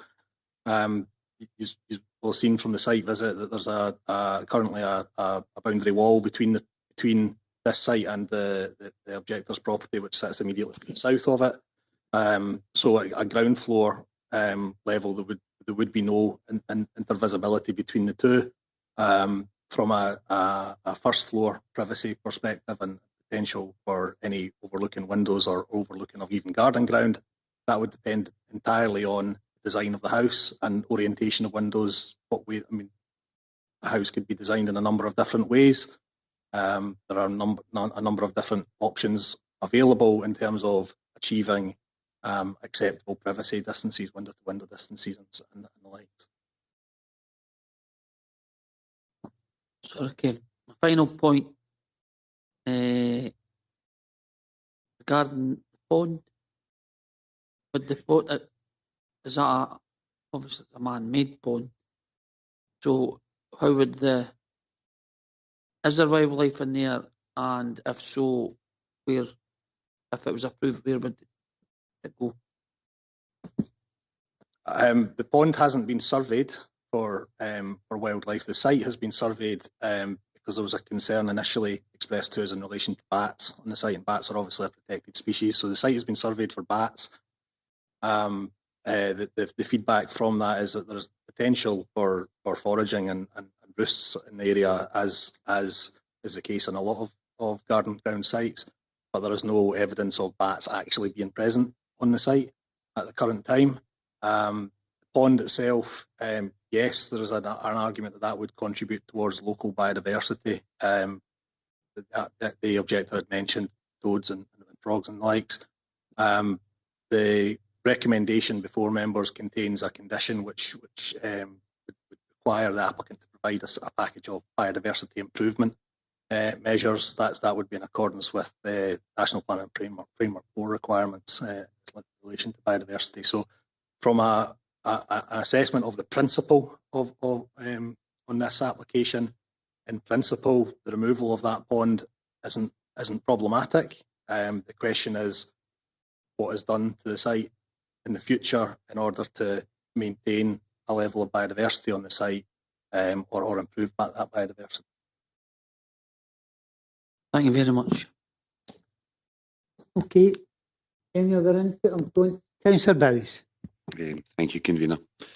Kevin, I know this was said on site, but to make sure that everybody gets here, because at the moment the road access is off Hamilton Drive, but I'm assuming then that number 12 to number 36 Majors Loan all go directly on to there, because I couldn't imagine driving through people's back gardens.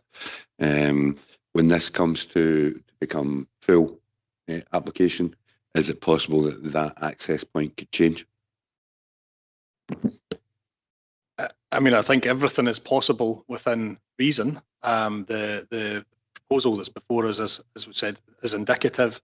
The major constraint to access position really relates to the height of the retaining wall on the northern edge of the site. The site is built up quite considerably there. The walls at some considerable height. And it would be very difficult, I would imagine, from an engineering perspective, and very costly to provide any vehicular access in off that side of the site. So in that sense, the natural conclusion there is for a site access to the site to be taken from Hamilton Drive side. Thank you. Any other members? Councillor Kelly. Just on the bats, the lady says that there are bats flying about the area. So I take it they feed in that area. Would that make a difference to our opinion? It's the same in a lot of built-up areas. There will be bats present. The application or the consideration of bats on a site like this is really a case of, would the proposed development cause detriment to them and harm them in some way? As I say, the site has been surveyed and there's no bats present, no existing bat roosts present on the site at this current time, albeit there are, for want of a better way, nooks and crannies on walls and trees and so on the site, which could potentially in future become bat roosts. There is a recommendation within the bat survey report that, as part of a package of biodiversity enhancement measures, as just mentioned, that bat boxes be provided on the site. So that's something that should the application progress to a more detailed stage further down the line, that's the sort of thing that we would be looking to see installed on site as part of a wider package of biodiversity enhancement measures. Yes, you're correct. Bats could be feeding in the area. There's numerous mature trees and other gardens and so on in the area, and other buildings which could potentially have bat roosts within them, so that the presence of bats in the area doesn't necessarily preclude development of the site. Presence of them potentially flying over the site and feeding at various times doesn't necessarily preclude development. The issue really at hand is whether or not the proposed development affects any roosts on the site or anything of that nature. Thanks, Kevin. Thank you. Any other questions? Provost Bissett. Thanks, Convener. Do we know if the new build's going to be in keeping with what's there? You know, is it going to be a sandstone build, or is it like traditional type, or what? We don't have any detail of that as the bottom line there. The surrounding area is typically sandstone properties. There's a number of that are wet dash render and so on as well, with natural materials being used extensively. Should the application progress to a further application, a matter specified in condition application, we would expect to see at that point in time a proposal put forward which includes details of finishing materials. And as part of the assessment of that application, the fact that the application site is set within an area of townscape value, the palette of materials holds a bit more weight in that sense. So we would be looking at that pretty carefully to see that it was appropriate for the setting, really. There's a point on public representation on overdevelopment. Would you think that would be classed as overdevelopment? Yeah, I mean, overdevelopment can take many different forms, to be honest with you. Because we don't have a finished scale of house proposed or a size of house proposed here, it's not possible to categorically overrule, cast aside the potential for overdevelopment of the plot if should a bigger house be proposed at a future date further down the line. What I would say is that in principle, the size of the plot which is proposed to be created is not out of keeping with some other plots within the surrounding area. It is slightly smaller than the immediately adjacent plots, or some of them. However, it's not so small that it would be unable to accommodate a dwelling house. There was a point on ground stability concerns. Yeah, with any application that's before us, we consider old coal mine and risk issues. This application required the submission of a coal mine and risk assessment. So that's been carried out, been submitted. It's been before the Mining Remediation Authority, as they're now known, and they have now withdrawn their initial objection to the application as a result. Thank you. Thank you, Provost. Anybody else here online? Any further questions to our officer, Kevin Brown? No. Thank you, Kevin. Okay, it's an opportunity now for us to take a decision. So I'm coming back to all members and just asking what they think.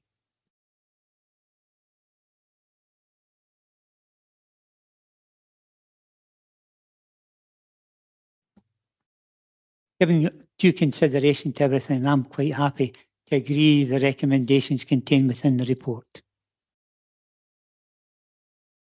I'll second that, Kevin. Thank you. Okay, just to clarify, we've got a motion moved and seconded to agree the recommendations contained within the report. Is there anybody at this time otherwise minded looking about here? Councillor Bowes. I'm not otherwise minded, however, I will say I look forward to seeing the full report coming back, because I think there is quite a few items to be addressed on this one. For that. Okay, then, before we just clarify that we have, just to clarify again, we've got a motion moved and seconded to agree the recommendation contained within the report. Is there anybody otherwise minded? Are we agreed? Agreed. Okay, thank you for that.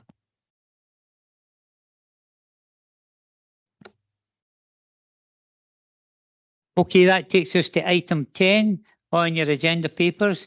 It's construction of dwelling house at Hillview, Glen Road, Torwood, Larbert for Mr. and Mrs. Watt. It's a continuation. It's pages 120 to 133, and the report is by Julie Seidel-Gregory. Thank you. Thank you, Convener. Carly, if you can you show the drawings for this one? Okay, so this application relates to the development of a detached dwelling house with garage that lands to the west of Hillview. The application site is within the countryside and an area of restored quarry at the western approach to the village of Torwood. The application is referred to Planning Committee for determination as it is assessed as being contrary to the development plan. The policy assessment is at section 7A1 to 7A12 of your report. The proposal is in a rural location where the proposal does not meet any of the circumstances where housing development in the countryside is supported. The site has poor access to sustainable transportation and community services and would be remote. The development would result in further sporadic and inappropriate development at the western approach to Torwood, which would fail to improve the quality of the area or accord with the six qualities of successful places. However, there is extensive site history associated with this land as detailed at section 3 of your report. Planning application in principle P23 0114 PPP was granted recently by the Local Review Committee and establishes the principle of residential development at this site, which in this case outweighs the development plan considerations mentioned. It's recommended that the application be granted planning permission subject to the conditions as detailed at section 9 of your report. Thank you. Thank you very much. Can we get the other members in line up? They're back. Thank you. Well, we just lost you for a minute. Fine, thank you. Obviously, I was part of the local review body and also been up in the site 2 or 3 times. I believe that anything that's going to happen there is going to be a vast improvement to the area. And I'm quite happy at this stage just to move grant the recommendation contained within the report. I'll second that again, Convener. I've been involved in the planning review board as well, and we've been up to that site a few times, so I'm happy to see this coming through. Thank you. Thank you. I'm going to other members. We've got a motion moved and seconded to grant the application and the recommendation contained within the report. Anybody otherwise minded at this stage? Councillor Bowes. Thank you, Convener. Like yourselves, although I've not been part of the review board, I've been at the site about 3 times as well already. There's a history, obviously, on the site. I'm concerned about, in the same way that was the flooding earlier on, I'm concerned about the actual condition of the ground on here, and what, because I think SEPA have been involved a number of times actually on the site. I find it difficult to go ahead with this without, because I think we're opening the person up to, well, until he's got the ground test done. I think it's got to be critical before any construction work happens, especially since SEPA have been so involved in the site. Like to come in at this stage? Councillor Murtagh. Yeah, I mean, I share those concerns. I mean, obviously, I respect the decision of the Planning Review Committee, and I've also been out on site a number of times previous. I mean, I share a contrary view, perhaps, to the Planning Review Committee in terms of the suitability of this development, but that's neither here nor there. It has been granted, but it does make me somewhat nervous in terms of the detail here. But I think what concerns me, although I share concerns that Councillor Bowes has expressed, is that I'm not sure that in terms of like what the officer's recommendation is, to be honest, there's material grounds basically at this stage to be able to halt it. And whereas I cannot support the development on this piece of land that's proposed, I think that potentially our hands are tied, and I just want to make that contribution because I think it's really important as to when we make decisions, as with the last one about things which are given planning in principle, it often means that when unsuitable development comes later on, there's just nothing we can do about it, and I don't have a proposal to put forward on that basis. Thanks, Convener. I think it's relevant at this time that we maybe bring in Mr. Henderson or Mr. Broadley, because the fact is that quite clearly this is probably one of the first times that this has happened, where the local review body has went out, they've come out in site, they've come back, they've had a hearing, and they've taken a decision.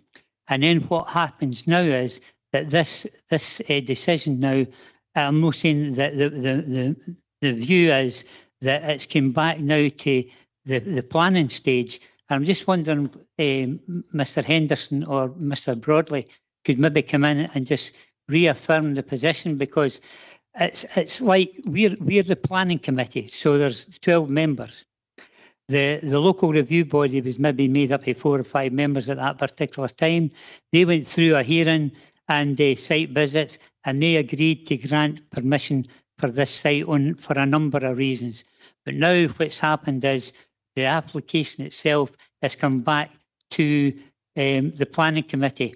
So is it a case then, and just so we know in the future, if the local review body goes out to a site and they come back, they have a hearing and they grant it, just say they grant it, then does that mean then that once the application comes in, then it'll eventually just come back to the planning committee?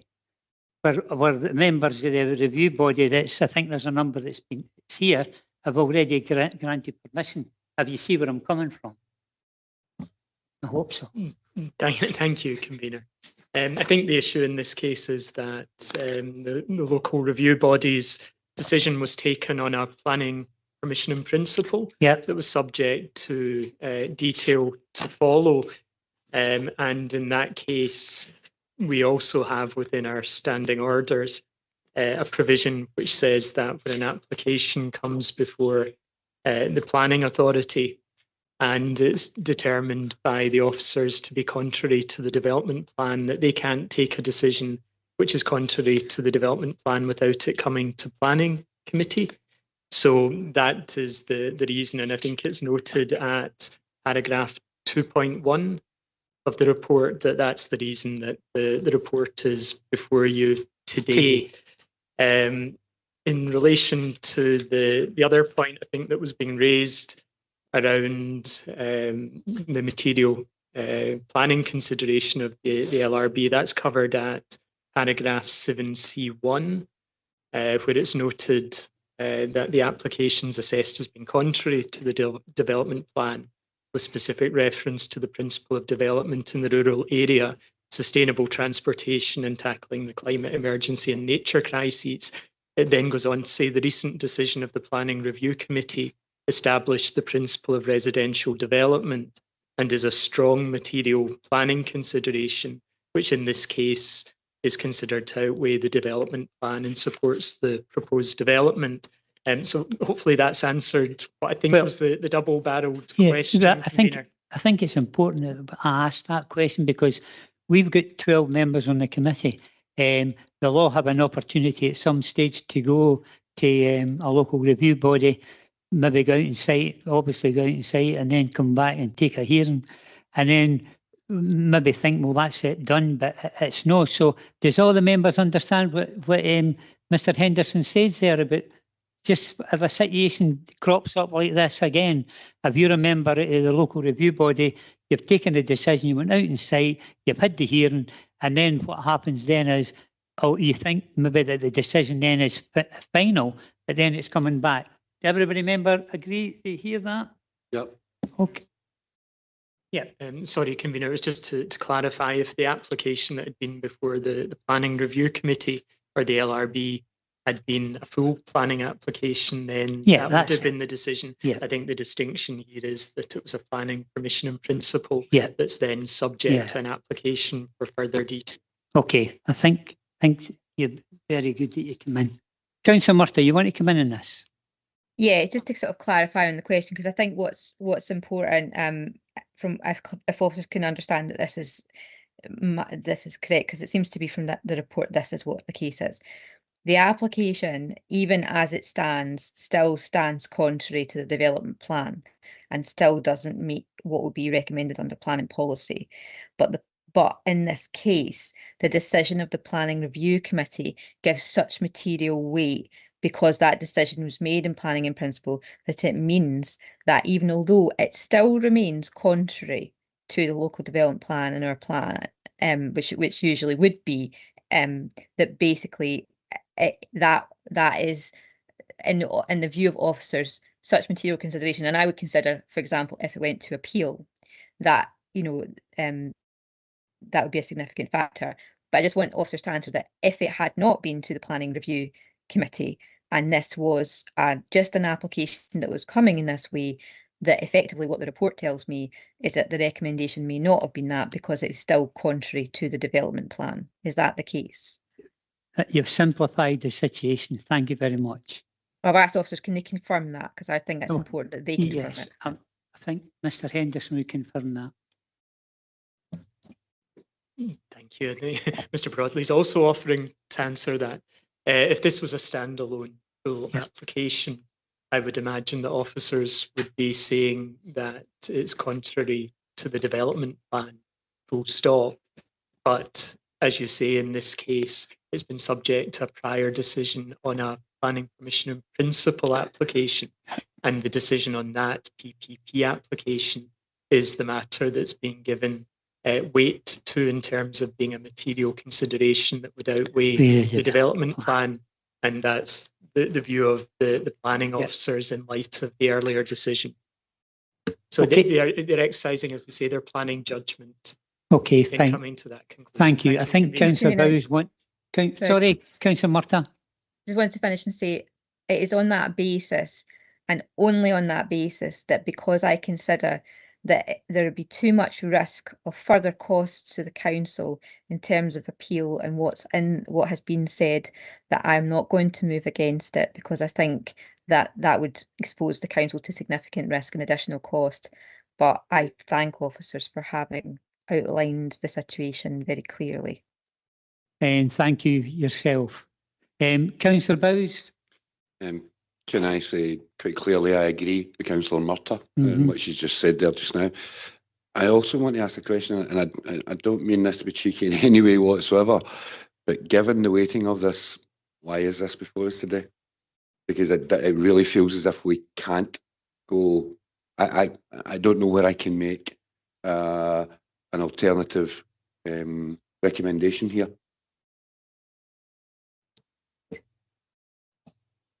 I think, again, that might be two questions in one. Why is it before the committee? And that's because there's a particular provision in our standing orders, the scheme of delegation, that says that officers will not take a decision for or against a proposal where that's contrary to the development plan. They won't take that decision under delegated powers if they believe that there is merit in, say, granting contrary to the plan. Then it would need to come before planning committee. On the second point, section 25 of the 1997 Act would say that the decisions made in line with the development plan, unless material considerations are of such weight as to indicate that the plan shouldn't be given priority in that case. So what's before you today isn't necessarily a no decision. It's a matter of the weight that's given to the material considerations, and the officer view is that the material consideration around the previous decision is a strong material consideration that outweighs the plan, but it's open to the committee to consider that position and exercise its planning judgment. As ever, I appreciate the recommendation. I'm not questioning the recommendation. I just wonder if, I know we're looking at certain things at the moment, and I just wonder if a situation like this could be taken under consideration. To clarify where we are, there's a motion being moved and seconded to agree the recommendations contained within the report. Is there anybody otherwise minded? No? Agreed? Agreed. Okay, thank you. And by the way, thank you very much, everybody, for that, because I think it was a really important issue.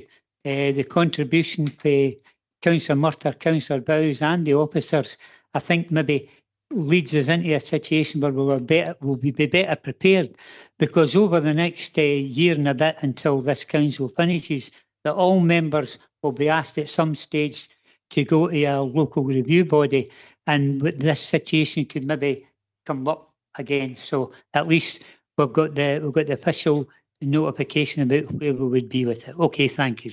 That takes us to sorry. Having spoken to Mr. Henderson, I at the moment have a private business which I'm working with, and I'm working with Ogilvy Homes Limited. So I think it's only right that I should recuse myself from this item. Okay. I've already spoke to Mr. Henderson about it. Okay, thank you very much, Councillor Bowes, for your diligence.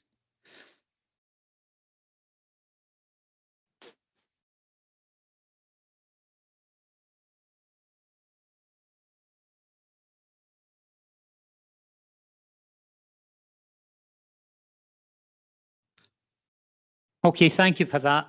That takes us to item 11. Application to vary planning condition 12 of planning approval to remove reference to gas protection measures and validation information and add references to the ground gas risk assessment report, March 2025, at site to the north of 37 Rosebank Avenue, Dunnipace, for Ogilvy Homes Limited. It's pages 134 to 143, and the report will be by our officer Brent Vivian. We also have a deputation request. An application has been made by Councillor Brian McCabe, local member, to be received as a deputation to be heard in respect of this item of business. In accordance with Standing Order 33, the committee shall decide whether to hear the deputation. I'm quite happy to hear Councillor McCabe. Agreed. Agreed. Okay, fine. Thank you. So we'll go back to our officer, Brent Vivian. Brent, you just submit the report, sir. Thank you. Thank you, Convener. The application site lies on the northern edge of Dunny Pace and forms part of allocated housing site H59. Full planning permission for the construction of 87 houses was granted on the 31st of October 2024, and development works at the site have commenced. This application seeks to vary the wording of condition 12 of the planning permission, which requires the submission of validation information for gas protection measures. The applicant has advised that when the site investigation was carried out, the site was classified as CS2, which would have required gas membranes and validation reports. However, following some recent further testing, it has been confirmed that the site classification is in fact CS1, as detailed in the submitted ground gas risk assessment report dated March 2025. This reclassification means that there is no longer a requirement for gas protection measures and validation reports, hence the reason for this application. The application requires consideration by the committee, as it has been called in by Councillor McCabe, to allow the committee to determine the acceptability of removing gas protection measures and validation information from the planning condition. The Environmental Protection Unit have reviewed the ground gas risk assessment report and noted that, based on the additional site investigation and subsequent ground gas monitoring and risk assessment, the site has been categorised as CS1 and therefore gas protection measures are not required. Based on the additional information submitted, the Environmental Protection Unit are satisfied that contaminated land issues would appear to have been addressed in accordance with current legislative requirements. Accordingly, it is considered that the application complies with the development plan and it is appropriate to vary the condition as requested.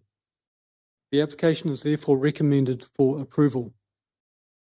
As approval of an application to vary a condition has the effect of granting a new planning permission, the conditions of the original planning permission are carried over as appropriate. I'd finally note that we do have officers from the Environmental Protection Unit in attendance remotely, should there be any technical questions that you wish to direct to those officers. Thank you. Thank you very much, Brent. And now it's an opportunity for one of the local councillors, Councillor Brian McCabe, to step forward. Councillor McCabe is well versed in planning committee procedures, and he'll realise that once his light's on, he's got 10 minutes to carry on, and then he'll have an opportunity then to sit and take any questions from members, both here or online. Thank you, Councillor McCabe. Thank you, Convener. Nice to see you. Reason for the call, and I don't have any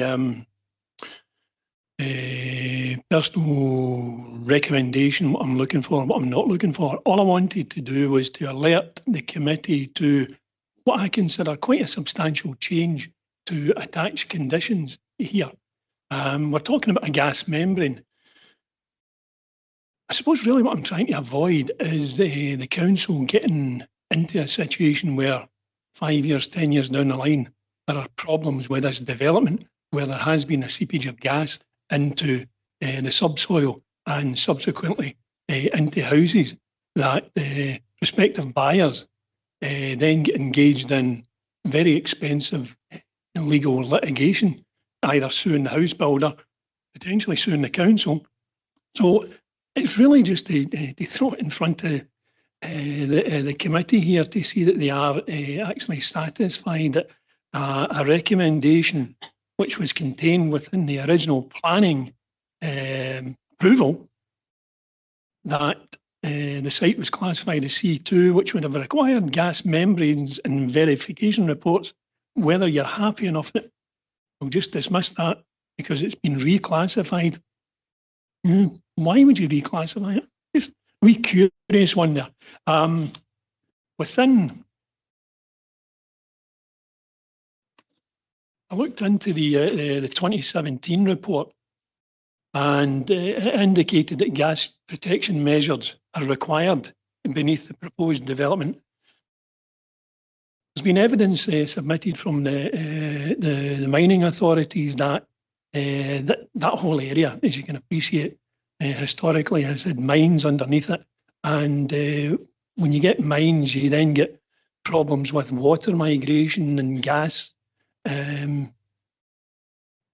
movement and whatever. So I don't need the 10 minutes, convener. I mean, that's basically where I'm coming from. I do have genuine concerns. As I say, I'm delighted the fact that, you know, the development can go ahead. You know, I'm desperate for these houses here.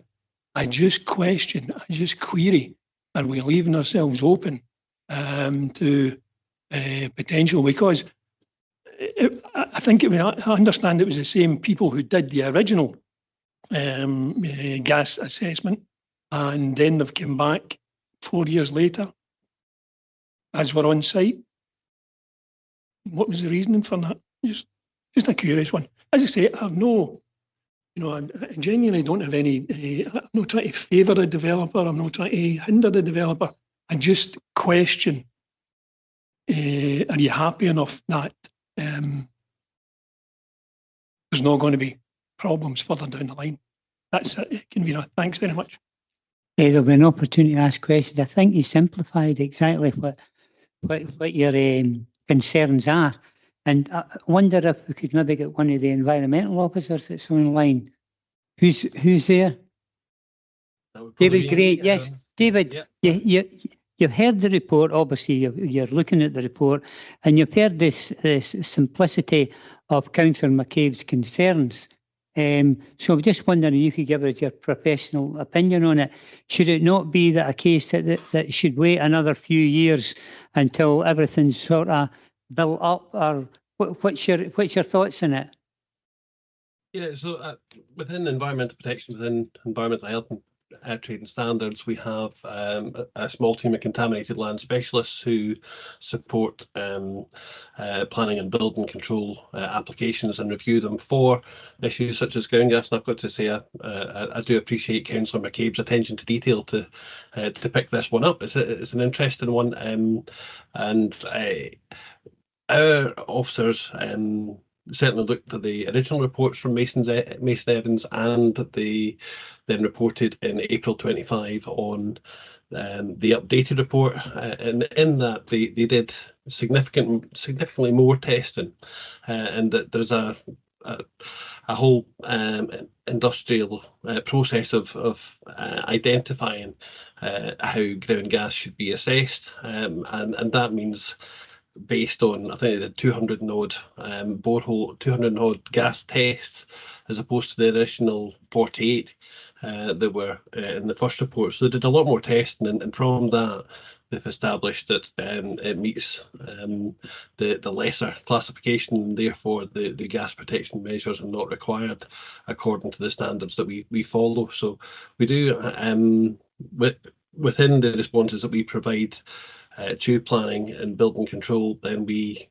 do give an interpretation of those results. I'm actually joined with both the case officer, Mary Laird, and my senior contaminated land officer as well, Emma Condren. So if there's any more technical details that we want to get into, then certainly we can do that. But, you know, from my point of view, if you're asking for my opinion, we followed the accepted process. Mason Evans have come forward with significantly more testing, and we've said that we're satisfied that meets the current legislative requirements, and that's what Brent has then presented in the report.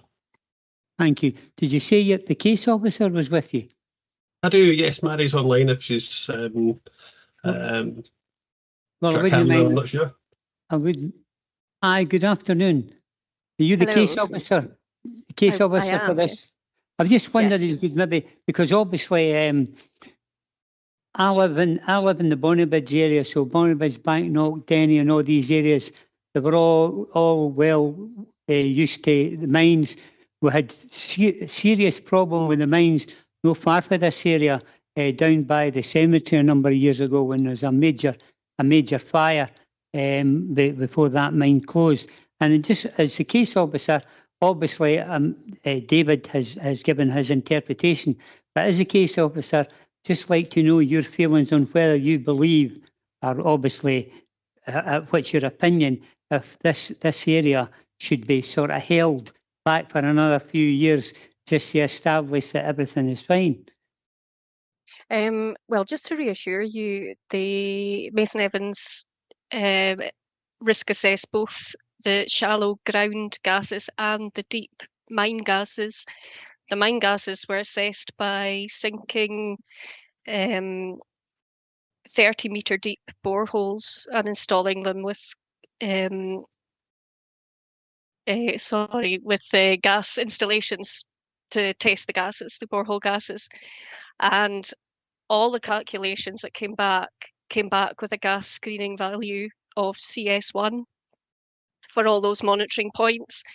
And they undertook 54 gas readings of the mine gases. And for the shallower ground gas, the soil gases testing, as David said, they undertook 216 new gas readings in addition to the original 48. And with all this additional information and then the additional data, that's informed the risk assessment and given a much more detailed and a better understanding of the gas regime under the site. So from our point of view in contaminated land, we're confident that the CS1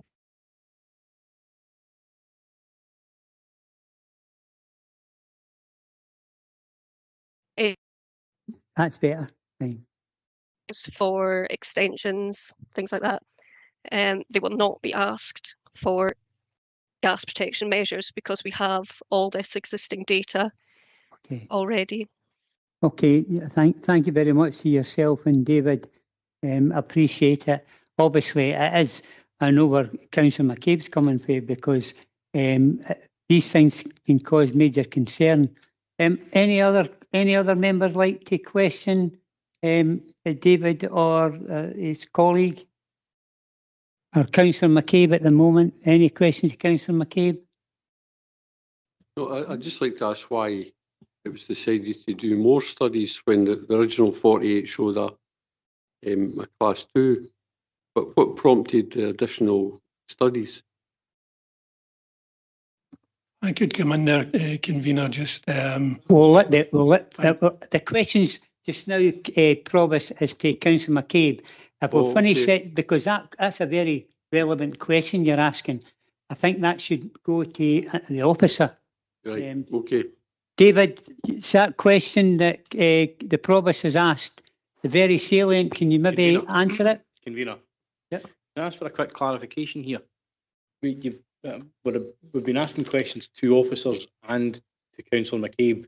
I don't want to get into a situation where the committee's confused slightly, but my understanding from what you've just said is we're asking Councillor McCabe any questions and not officers, but there have been answers received from officers.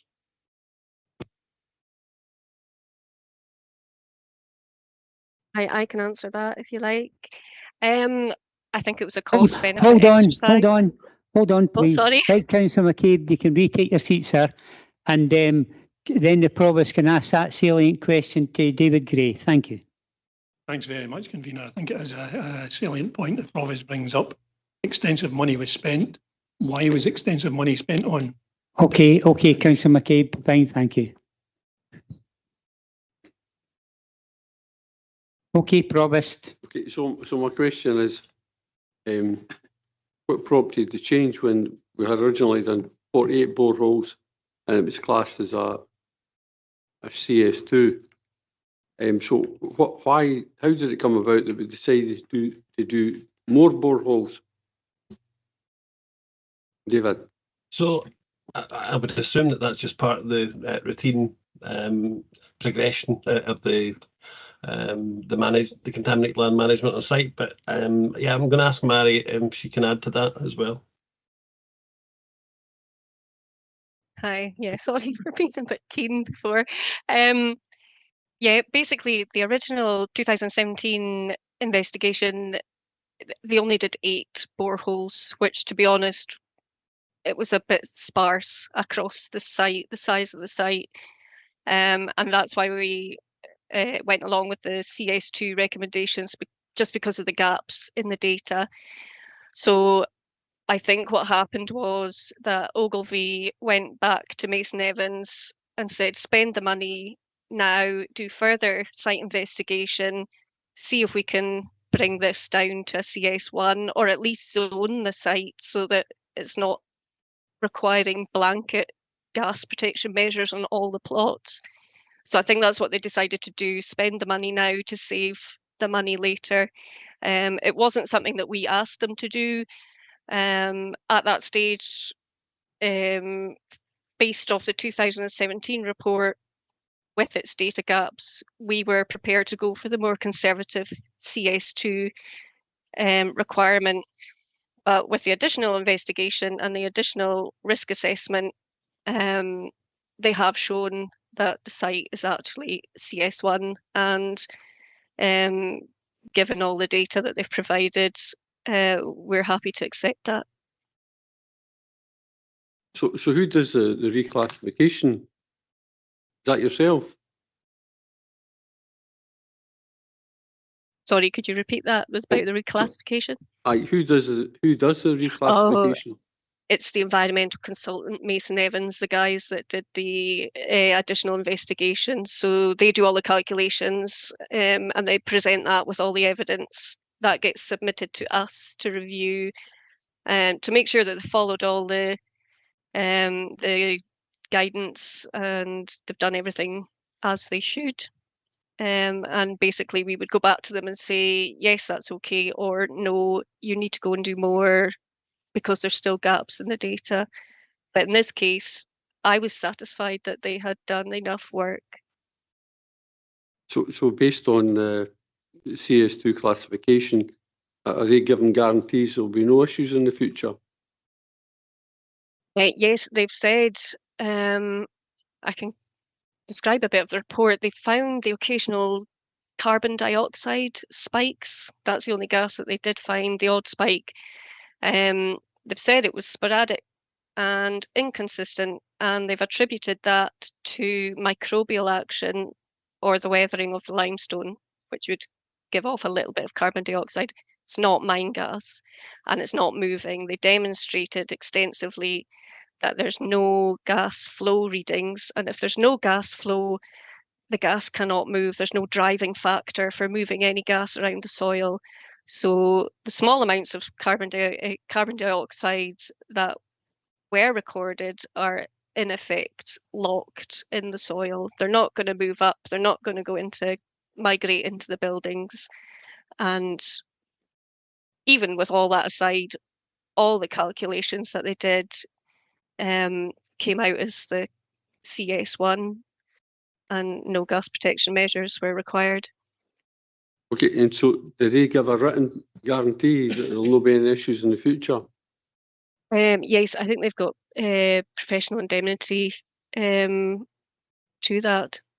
I think legal would probably have to, they would know better than I would, but basically they've done everything as they should have done. Okay, thank you. At this stage, Brent, should I come back to you? You've heard what's been said by Councillor McCabe and the officers. Have you anything else to submit? I don't think so. It's a technical matter. You've heard from our our specialists. I don't really see any scope here for a planning judgment. It's really a technical matter. Okay. And you've heard from our experts. Okay, thank you for that. And up to members, any questions to officers at this stage? Councillor Sinclair? Yeah, no questions. I think given the very technical nature of the report, the reporting that's come forward, I think the condition of professional indemnity is the phrase that I would stick to here. That gives me confidence that we have that as an authority, as a planning authority. I'm happy to move the officer's recommendations to vary the planning condition. Okay, thank you. Provost? I would be happy to second that. But I'd like to thank Councillor McCabe for bringing that forward, because it is a really valid point and it was very worthy of discussion. So thanks, Councillor McCabe, for bringing that forward. But I'll second that. Online want none, because I can't see if you here. No? Okay then, we've got a motion moved by Councillor Sinclair, seconded by Provost Bissett, that the recommendations contained within the report. Anybody otherwise minded? Agreed? Agreed. Thank you very much.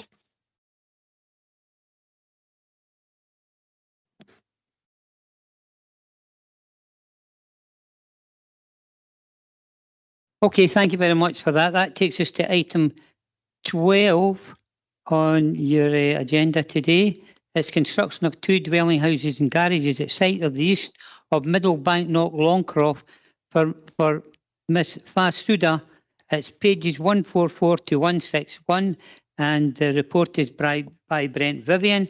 At this stage, I can clarify that I have an application being made by Mr. Indipar Gill, the agent, and Ms. Suda, the applicant, to be received as a deputation to be heard in respect of the item of business. So first of all, we're quite happy to hear the applicant and the agent. Agreed. And apologies if I got your name wrong. So first thing is we'll go to the report, and we'll ask our officer to come forward. Kevin? It's Brent again. Okay, Brent. Put the wrong name here. Brent, thank you, sir. Thanks, Convener. Got the drawings and photos up that will run through as I speak. This application seeks full planning permission for the construction of 2 4-bedroom, 1.5-storey houses. Each house would also have a garage at lower ground floor level built into the slope. An existing access would be upgraded to serve the new house to the east, while a new access would serve the other proposed house. Visibility across the site frontage would be improved by reprofiling the ground levels and removal of existing obstructions. The site lies in the countryside on Station Road, north of Longcroft and the M876, and forms part of extensive garden ground belonging to the existing house at Middle Banknock. The site benefits from the grant of planning permission in principle on the 26th of September 2023 for the construction of 2 houses. However, a standalone full planning application has been submitted rather than an application for approval of matters specified in conditions, and this is due to boundary changes to the application site. The applicant has explained that the site boundary has been adjusted to include more of the curtilage of the property to provide additional space for drainage, garden ground, and landscaping. The new standalone application requires an in-principle assessment against the housing and the countryside policies, and the planning history for the site is a material planning consideration. Consultation responses are summarised in section 4 of the report. The roads development unit are satisfied that the required visibility displays can be met, but they do have concerns that the development may generate pedestrian activity on Station Road, which would raise a road safety concern given the absence of footway and lighting provision, the lack of forward visibility on the road, and the very narrow nature of the steep winding road. The Mining Remediation Authority, so formerly known as the Coal Authority, have no objection, subject to conditions to secure the carrying out of an intrusive site investigation to confirm the exact location and condition of a mine entrance on the site. the location of the no-build zone associated with that entrance, and any necessary remediation works or mitigation measures to address land instability issues. 2 public representations have been received, comprising 1 objection and 1 neutral representation. The concerns raised in the representations are summarised in section 6 of the report and relate to concerns about the number of units, concerns about vehicular access, traffic and road safety, drainage, coal mining legacy, water supply issues and potential impacts on hedgehogs.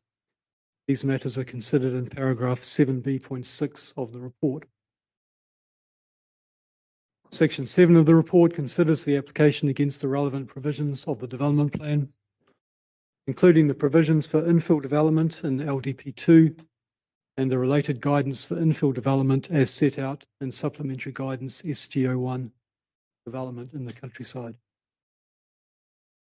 The application is assessed overall as contrary to the development plan. NPF4 does not offer any specific support for the proposal under the policy for rural homes, and the proposal does not support sustainable travel or local living by walking, cycling or public transport in circumstances where there is no need for a countryside location for the proposal. While the proposal satisfies the criteria under LDP2 for infill housing opportunities in the countryside, the rural homes policy in NPF4 takes precedence. However, the planning history of the site is a strong material consideration, and the extant planning permission in principle for the construction of 2 houses on the site is considered to justify approval of the application on this occasion. As detailed in the report, the committee agreed to grant the previous application for planning in principle, contrary to officer recommendation, on the grounds, having regard to policies of NPF4, that the site is a garden ground of a vacant house and the development is of a nature of an infill site in a cluster of existing buildings, and the proposal would be a sustainable reuse and development of the land which the committee considered to be brownfield. Given the planning history, the application is recommended for approval subject to the conditions as detailed in the report. Thank you, Convener. Thank you, Brent. It's an opportunity now for Mr. Gill and Fasuda to come forward. Thank you.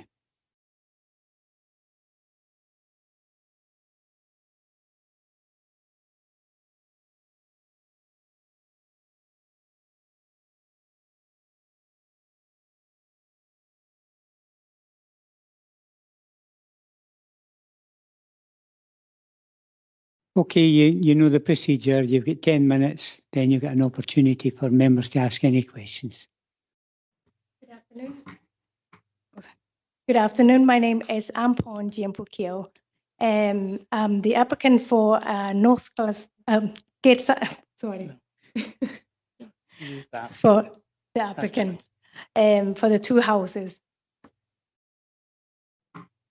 Chair, members of the committee. Sorry, just to interrupt you, because I asked at the very beginning when I was given an interpretation of your name, the applicant I've got here is applicant goes by the name of Fasuda. Is that you?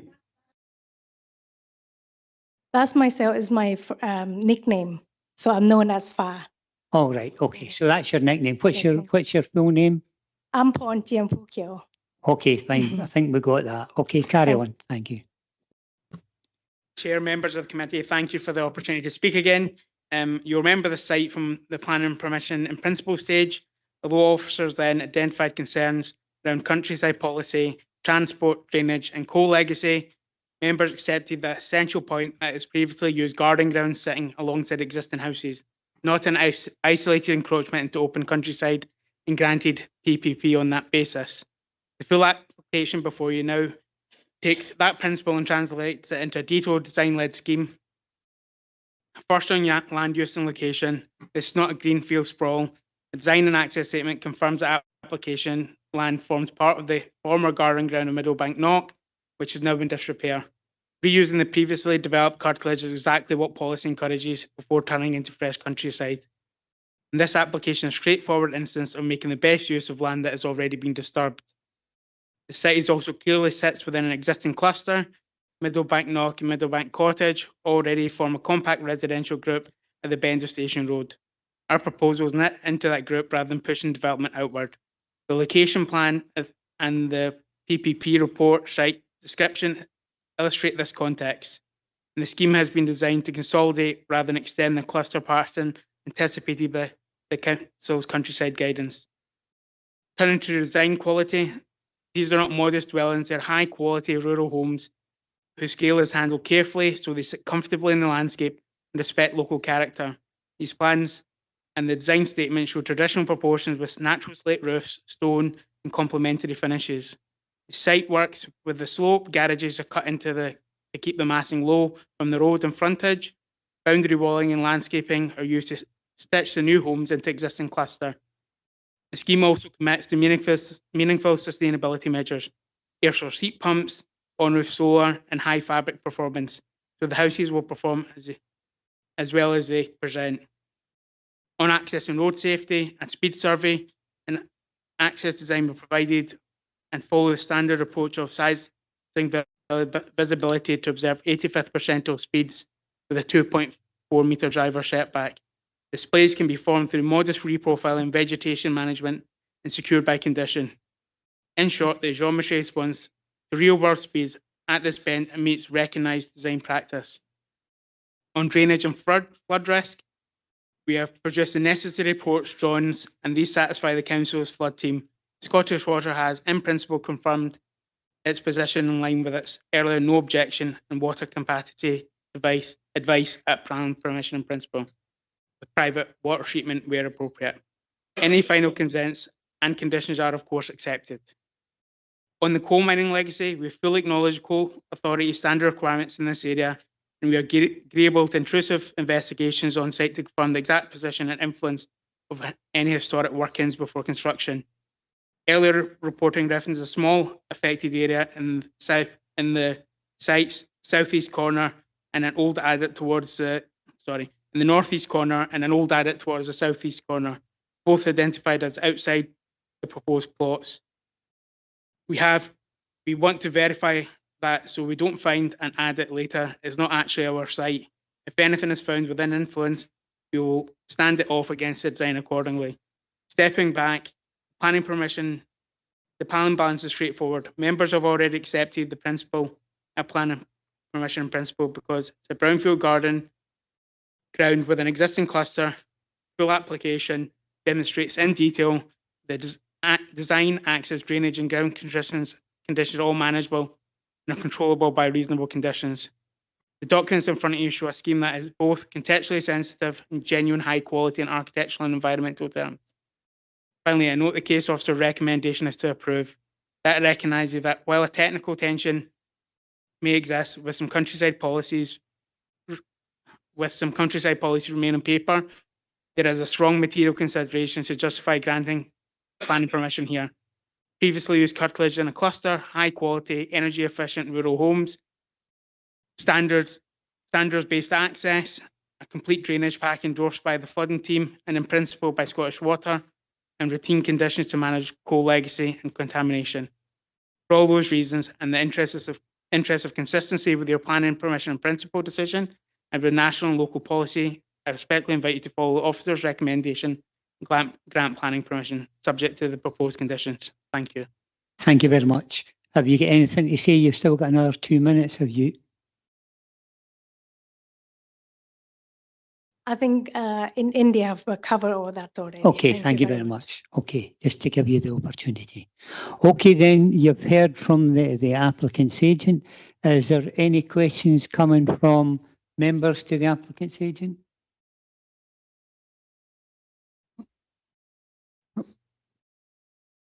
Okay, then you can retake your seat. Sorry, convener, can I ask if the renders are being shown? I know the drawings have been shown while Brent was giving his presentations. I don't know if the committee's had an opportunity to look at the renders, which give a better visual representation.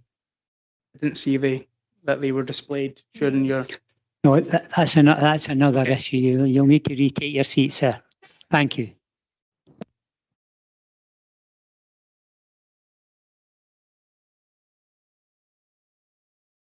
Okay, we'll go back to our officer, Brent.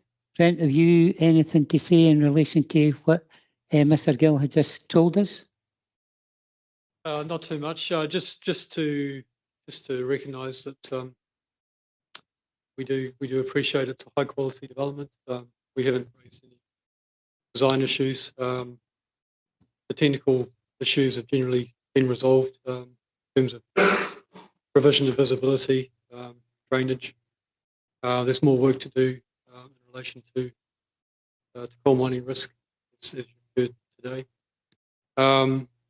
We do retain the position that we brought to committee previously when the planning commission principal application was with you. We consider overall that the application is contrary to the development plan, but in this case we are taking the judgment based on the planning history that that's a strong material consideration and would justify approval.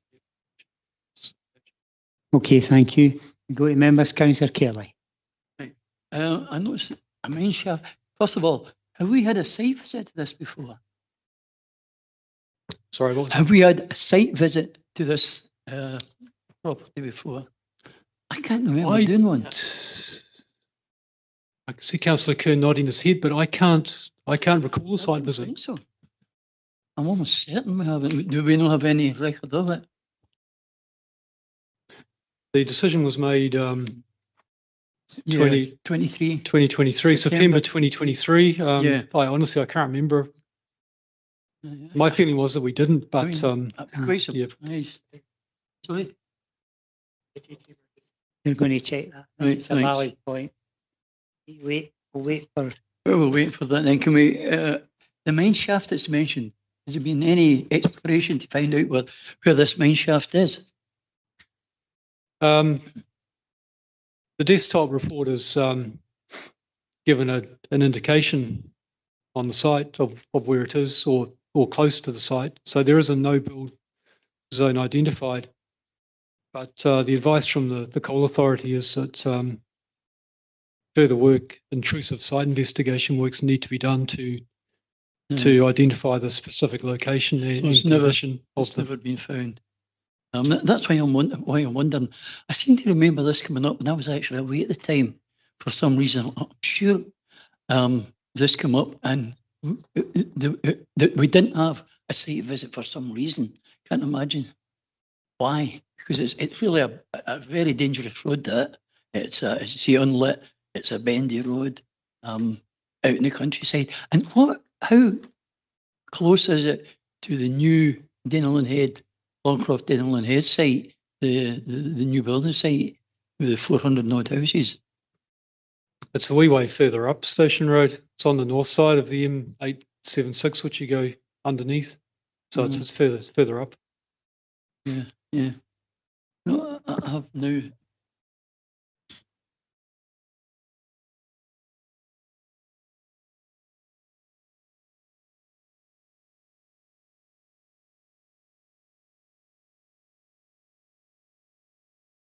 If you just bear with us, officers are trying to establish whether there was a site visit.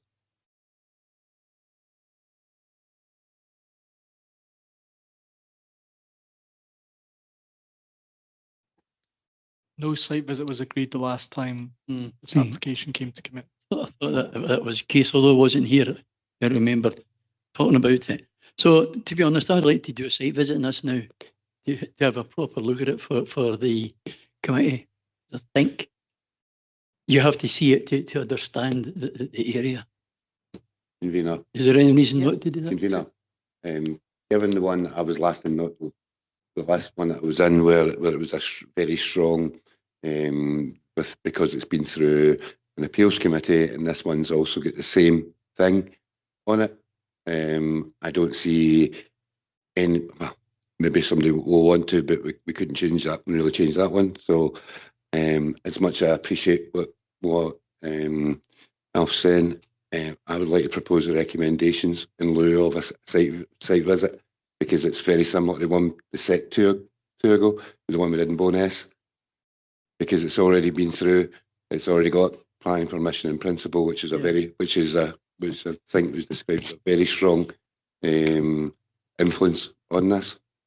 So sorry, I don't know that a site visit would change, because we've already agreed it in planning permission in principle in the same way as they do. It's the same way that an appeal has already made a difference to it. I understand what you're saying there, but I still don't understand why the committee didn't do a site visit in this in the first place. And that's part of the reason I would like to do it now, because it seems odd that such. We'll bring Mr. Henderson. Sorry, No, sir. Thank you, convener. It's just to come in on the point. Yes, the officers have assessed a strong material consideration that would, in officers' consideration, outweigh the development plan. But that's their planning judgment, and it's for the committee to exercise its planning judgment at this point as well. It may equally consider that's a strong material consideration that outweighs the development plan, but there's in essence nothing to stop the committee exercising any procedural aspects they may wish to conduct, such as a site visit. So sorry, it was just to clarify that point. Thank you, convener. Okay, thank you, Mr. Henderson. I still consider we should have a site visit, and I'm going to move that we put 2 sites on it. I've got a second. As a local member, I'm quite happy to second you. Councillor Colley. Yeah, I'm really torn on this one, because I think there's I very much hear what both Councillor Browse and Councillor Kelly are saying. I think there is a little bit concerned about some elements of fairness, and I'm not entirely sure they come into the sort of legal aspects of it, and that we've already provided. The committee have already provided plan permission in principle. So I suppose that it is, and this is maybe a question for officers, is there something within a middle ground to ensure that the site visit and consideration of the application is expedited? Because it does seem that if we were then to do if the site visit was delayed in any way, then that then moves it forward potentially to a committee meeting much further down the line. So there's something around fairness to the applicant as well, given that planning permission was given in principle. So I just would like some maybe some advice on that from officers. Mr. Henderson will give us that. Thank you. If the committee decides to have a site visit on the item, I'll double check the date of the proposed site visits. But in any event, I'm aware that the next planning committee is relatively early in October, and I would anticipate on the back of a site visit, the report would be able to be considered at the October committee.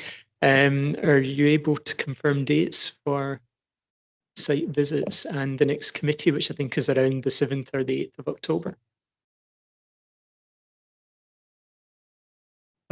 Thank you, Chair. So we have a on-site visit scheduled in the diary for 29th of September, and the next planning committee is the 8th of October.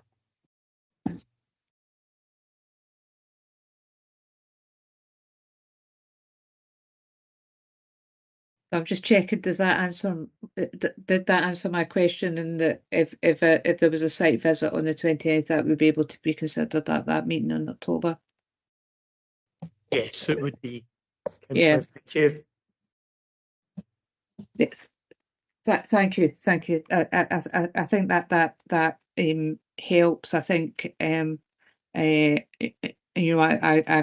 can hear what Councillor Kelly is saying in relation to wanting to view the site and be able to be fully informed and making a decision. So I think in general I would support that position, but on the basis that it would be considered at the next meeting. Okay then, but we've had a motion moved and seconded to go to site. We'll come back down to Councillor Bowes. Did you want to come in at this stage? I've already proposed accepting the. Did you have a seconder for that? You've not asked for one yet. Right, I'm asking. Councillor Bowes, you moved that first, so that was the motion. So you moved to agree the recommendation contained within the report. Have we got a seconder for Councillor Bowes? Councillor Sinclair. Yeah. Okay. I think I've apprised myself of the minute from the meeting of the 20th of September 2023, which again is publicly available, and everybody around this table here was at that meeting. And I'm looking at it and I'm trying to remember, because it was one of those meetings.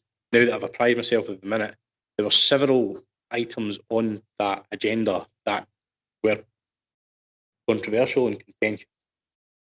And there are a number. I think there's one in particular that sticks in my mind that was moved to site. It was the item directly after this one that we're talking about, the planning permission in principle. And it doesn't seem that there was any from the minute. There wasn't a vote on this. The committee was agreed that planning permission in principle was established. So I think from that basis, and as much as I am, and anybody can look at my record where this is concerned, in terms of housing in the countryside, and especially under NPF 4, there's always a high test, a high bar to be hit where this is concerned. But I'd be inclined to agree with Councillor Bowes where this is concerned, and second his motion to agree the officer's recommendations. I don't think moving to sites. I think moving to sites would unnecessarily hinder the process where this is concerned. And I think it's a case that we should make a decision here today, and that's why I'm seconding Councillor Bowes. Thank you for your input, Councillor Sinclair. So just to clarify again, we've got a motion moved and seconded to agree the recommendation contained within the report. I'll go back to Councillor Kelly now. You've heard what's been said. Apparently everybody was at that meeting. No site visit was asked for according to where the records has been held. How do you feel about all this now? I still feel that we should have a site visit here because I know the area so well. Okay. Well, I'm happy to, as one of the local members, I'm quite happy to second you on this one. Okay. So anybody else like to come in at this stage? We've got a motion and we've got an amendment. The motion is to agree the recommendation contained within the report. We've got an amendment to go on a site visit. So anybody else like to come in? We just go straight to the vote. Amendments to go to sites. Okay. Thank you, convener. So we have a motion which was to agree the officer recommendations by Councillor Bowes, seconded by Councillor Sinclair. An amendment by Councillor Kelly, seconded by you, Bailey Buchanan, to conduct a site visit to view the physical characteristics of the site. We're in the same scenario as earlier on, where we have a procedural amendment in this case, but that is then taken as a standalone item. It's that issue of a procedural motion against a substantive motion. So the procedural motion is considered on a for and against basis, as we did earlier. And if the decision is for, then that's the decision would be to go to sites. If it's against, then the decision is taken not to go to sites, and then the original motion is the substantive motion against which any other amendment can stand. So I'll conduct matters by way of a roll call vote. Just a reminder, it's for or against conducting a site visit. So Councillor Anslow is absent. Provost Bissett. For. Councillor Bowes. Against. Bailey Buchanan. For. Councillor Colley. For. For. Thank you, Councillor Colley. Councillors Flynn and Forrest are absent. Councillor Kelly. For. Bailey Kerr.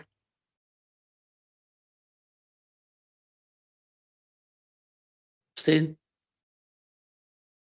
Really bother. And Councillor Murtagh? Okay. Councillor Redmond is absent. Councillor Sinclair? Against.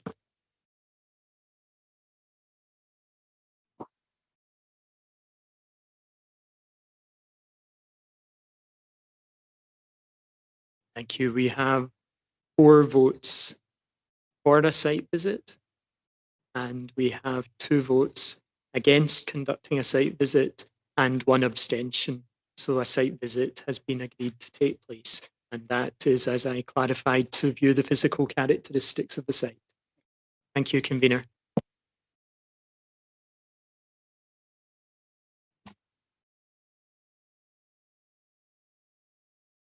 Thank you for that. That takes us now to the last item on the agenda.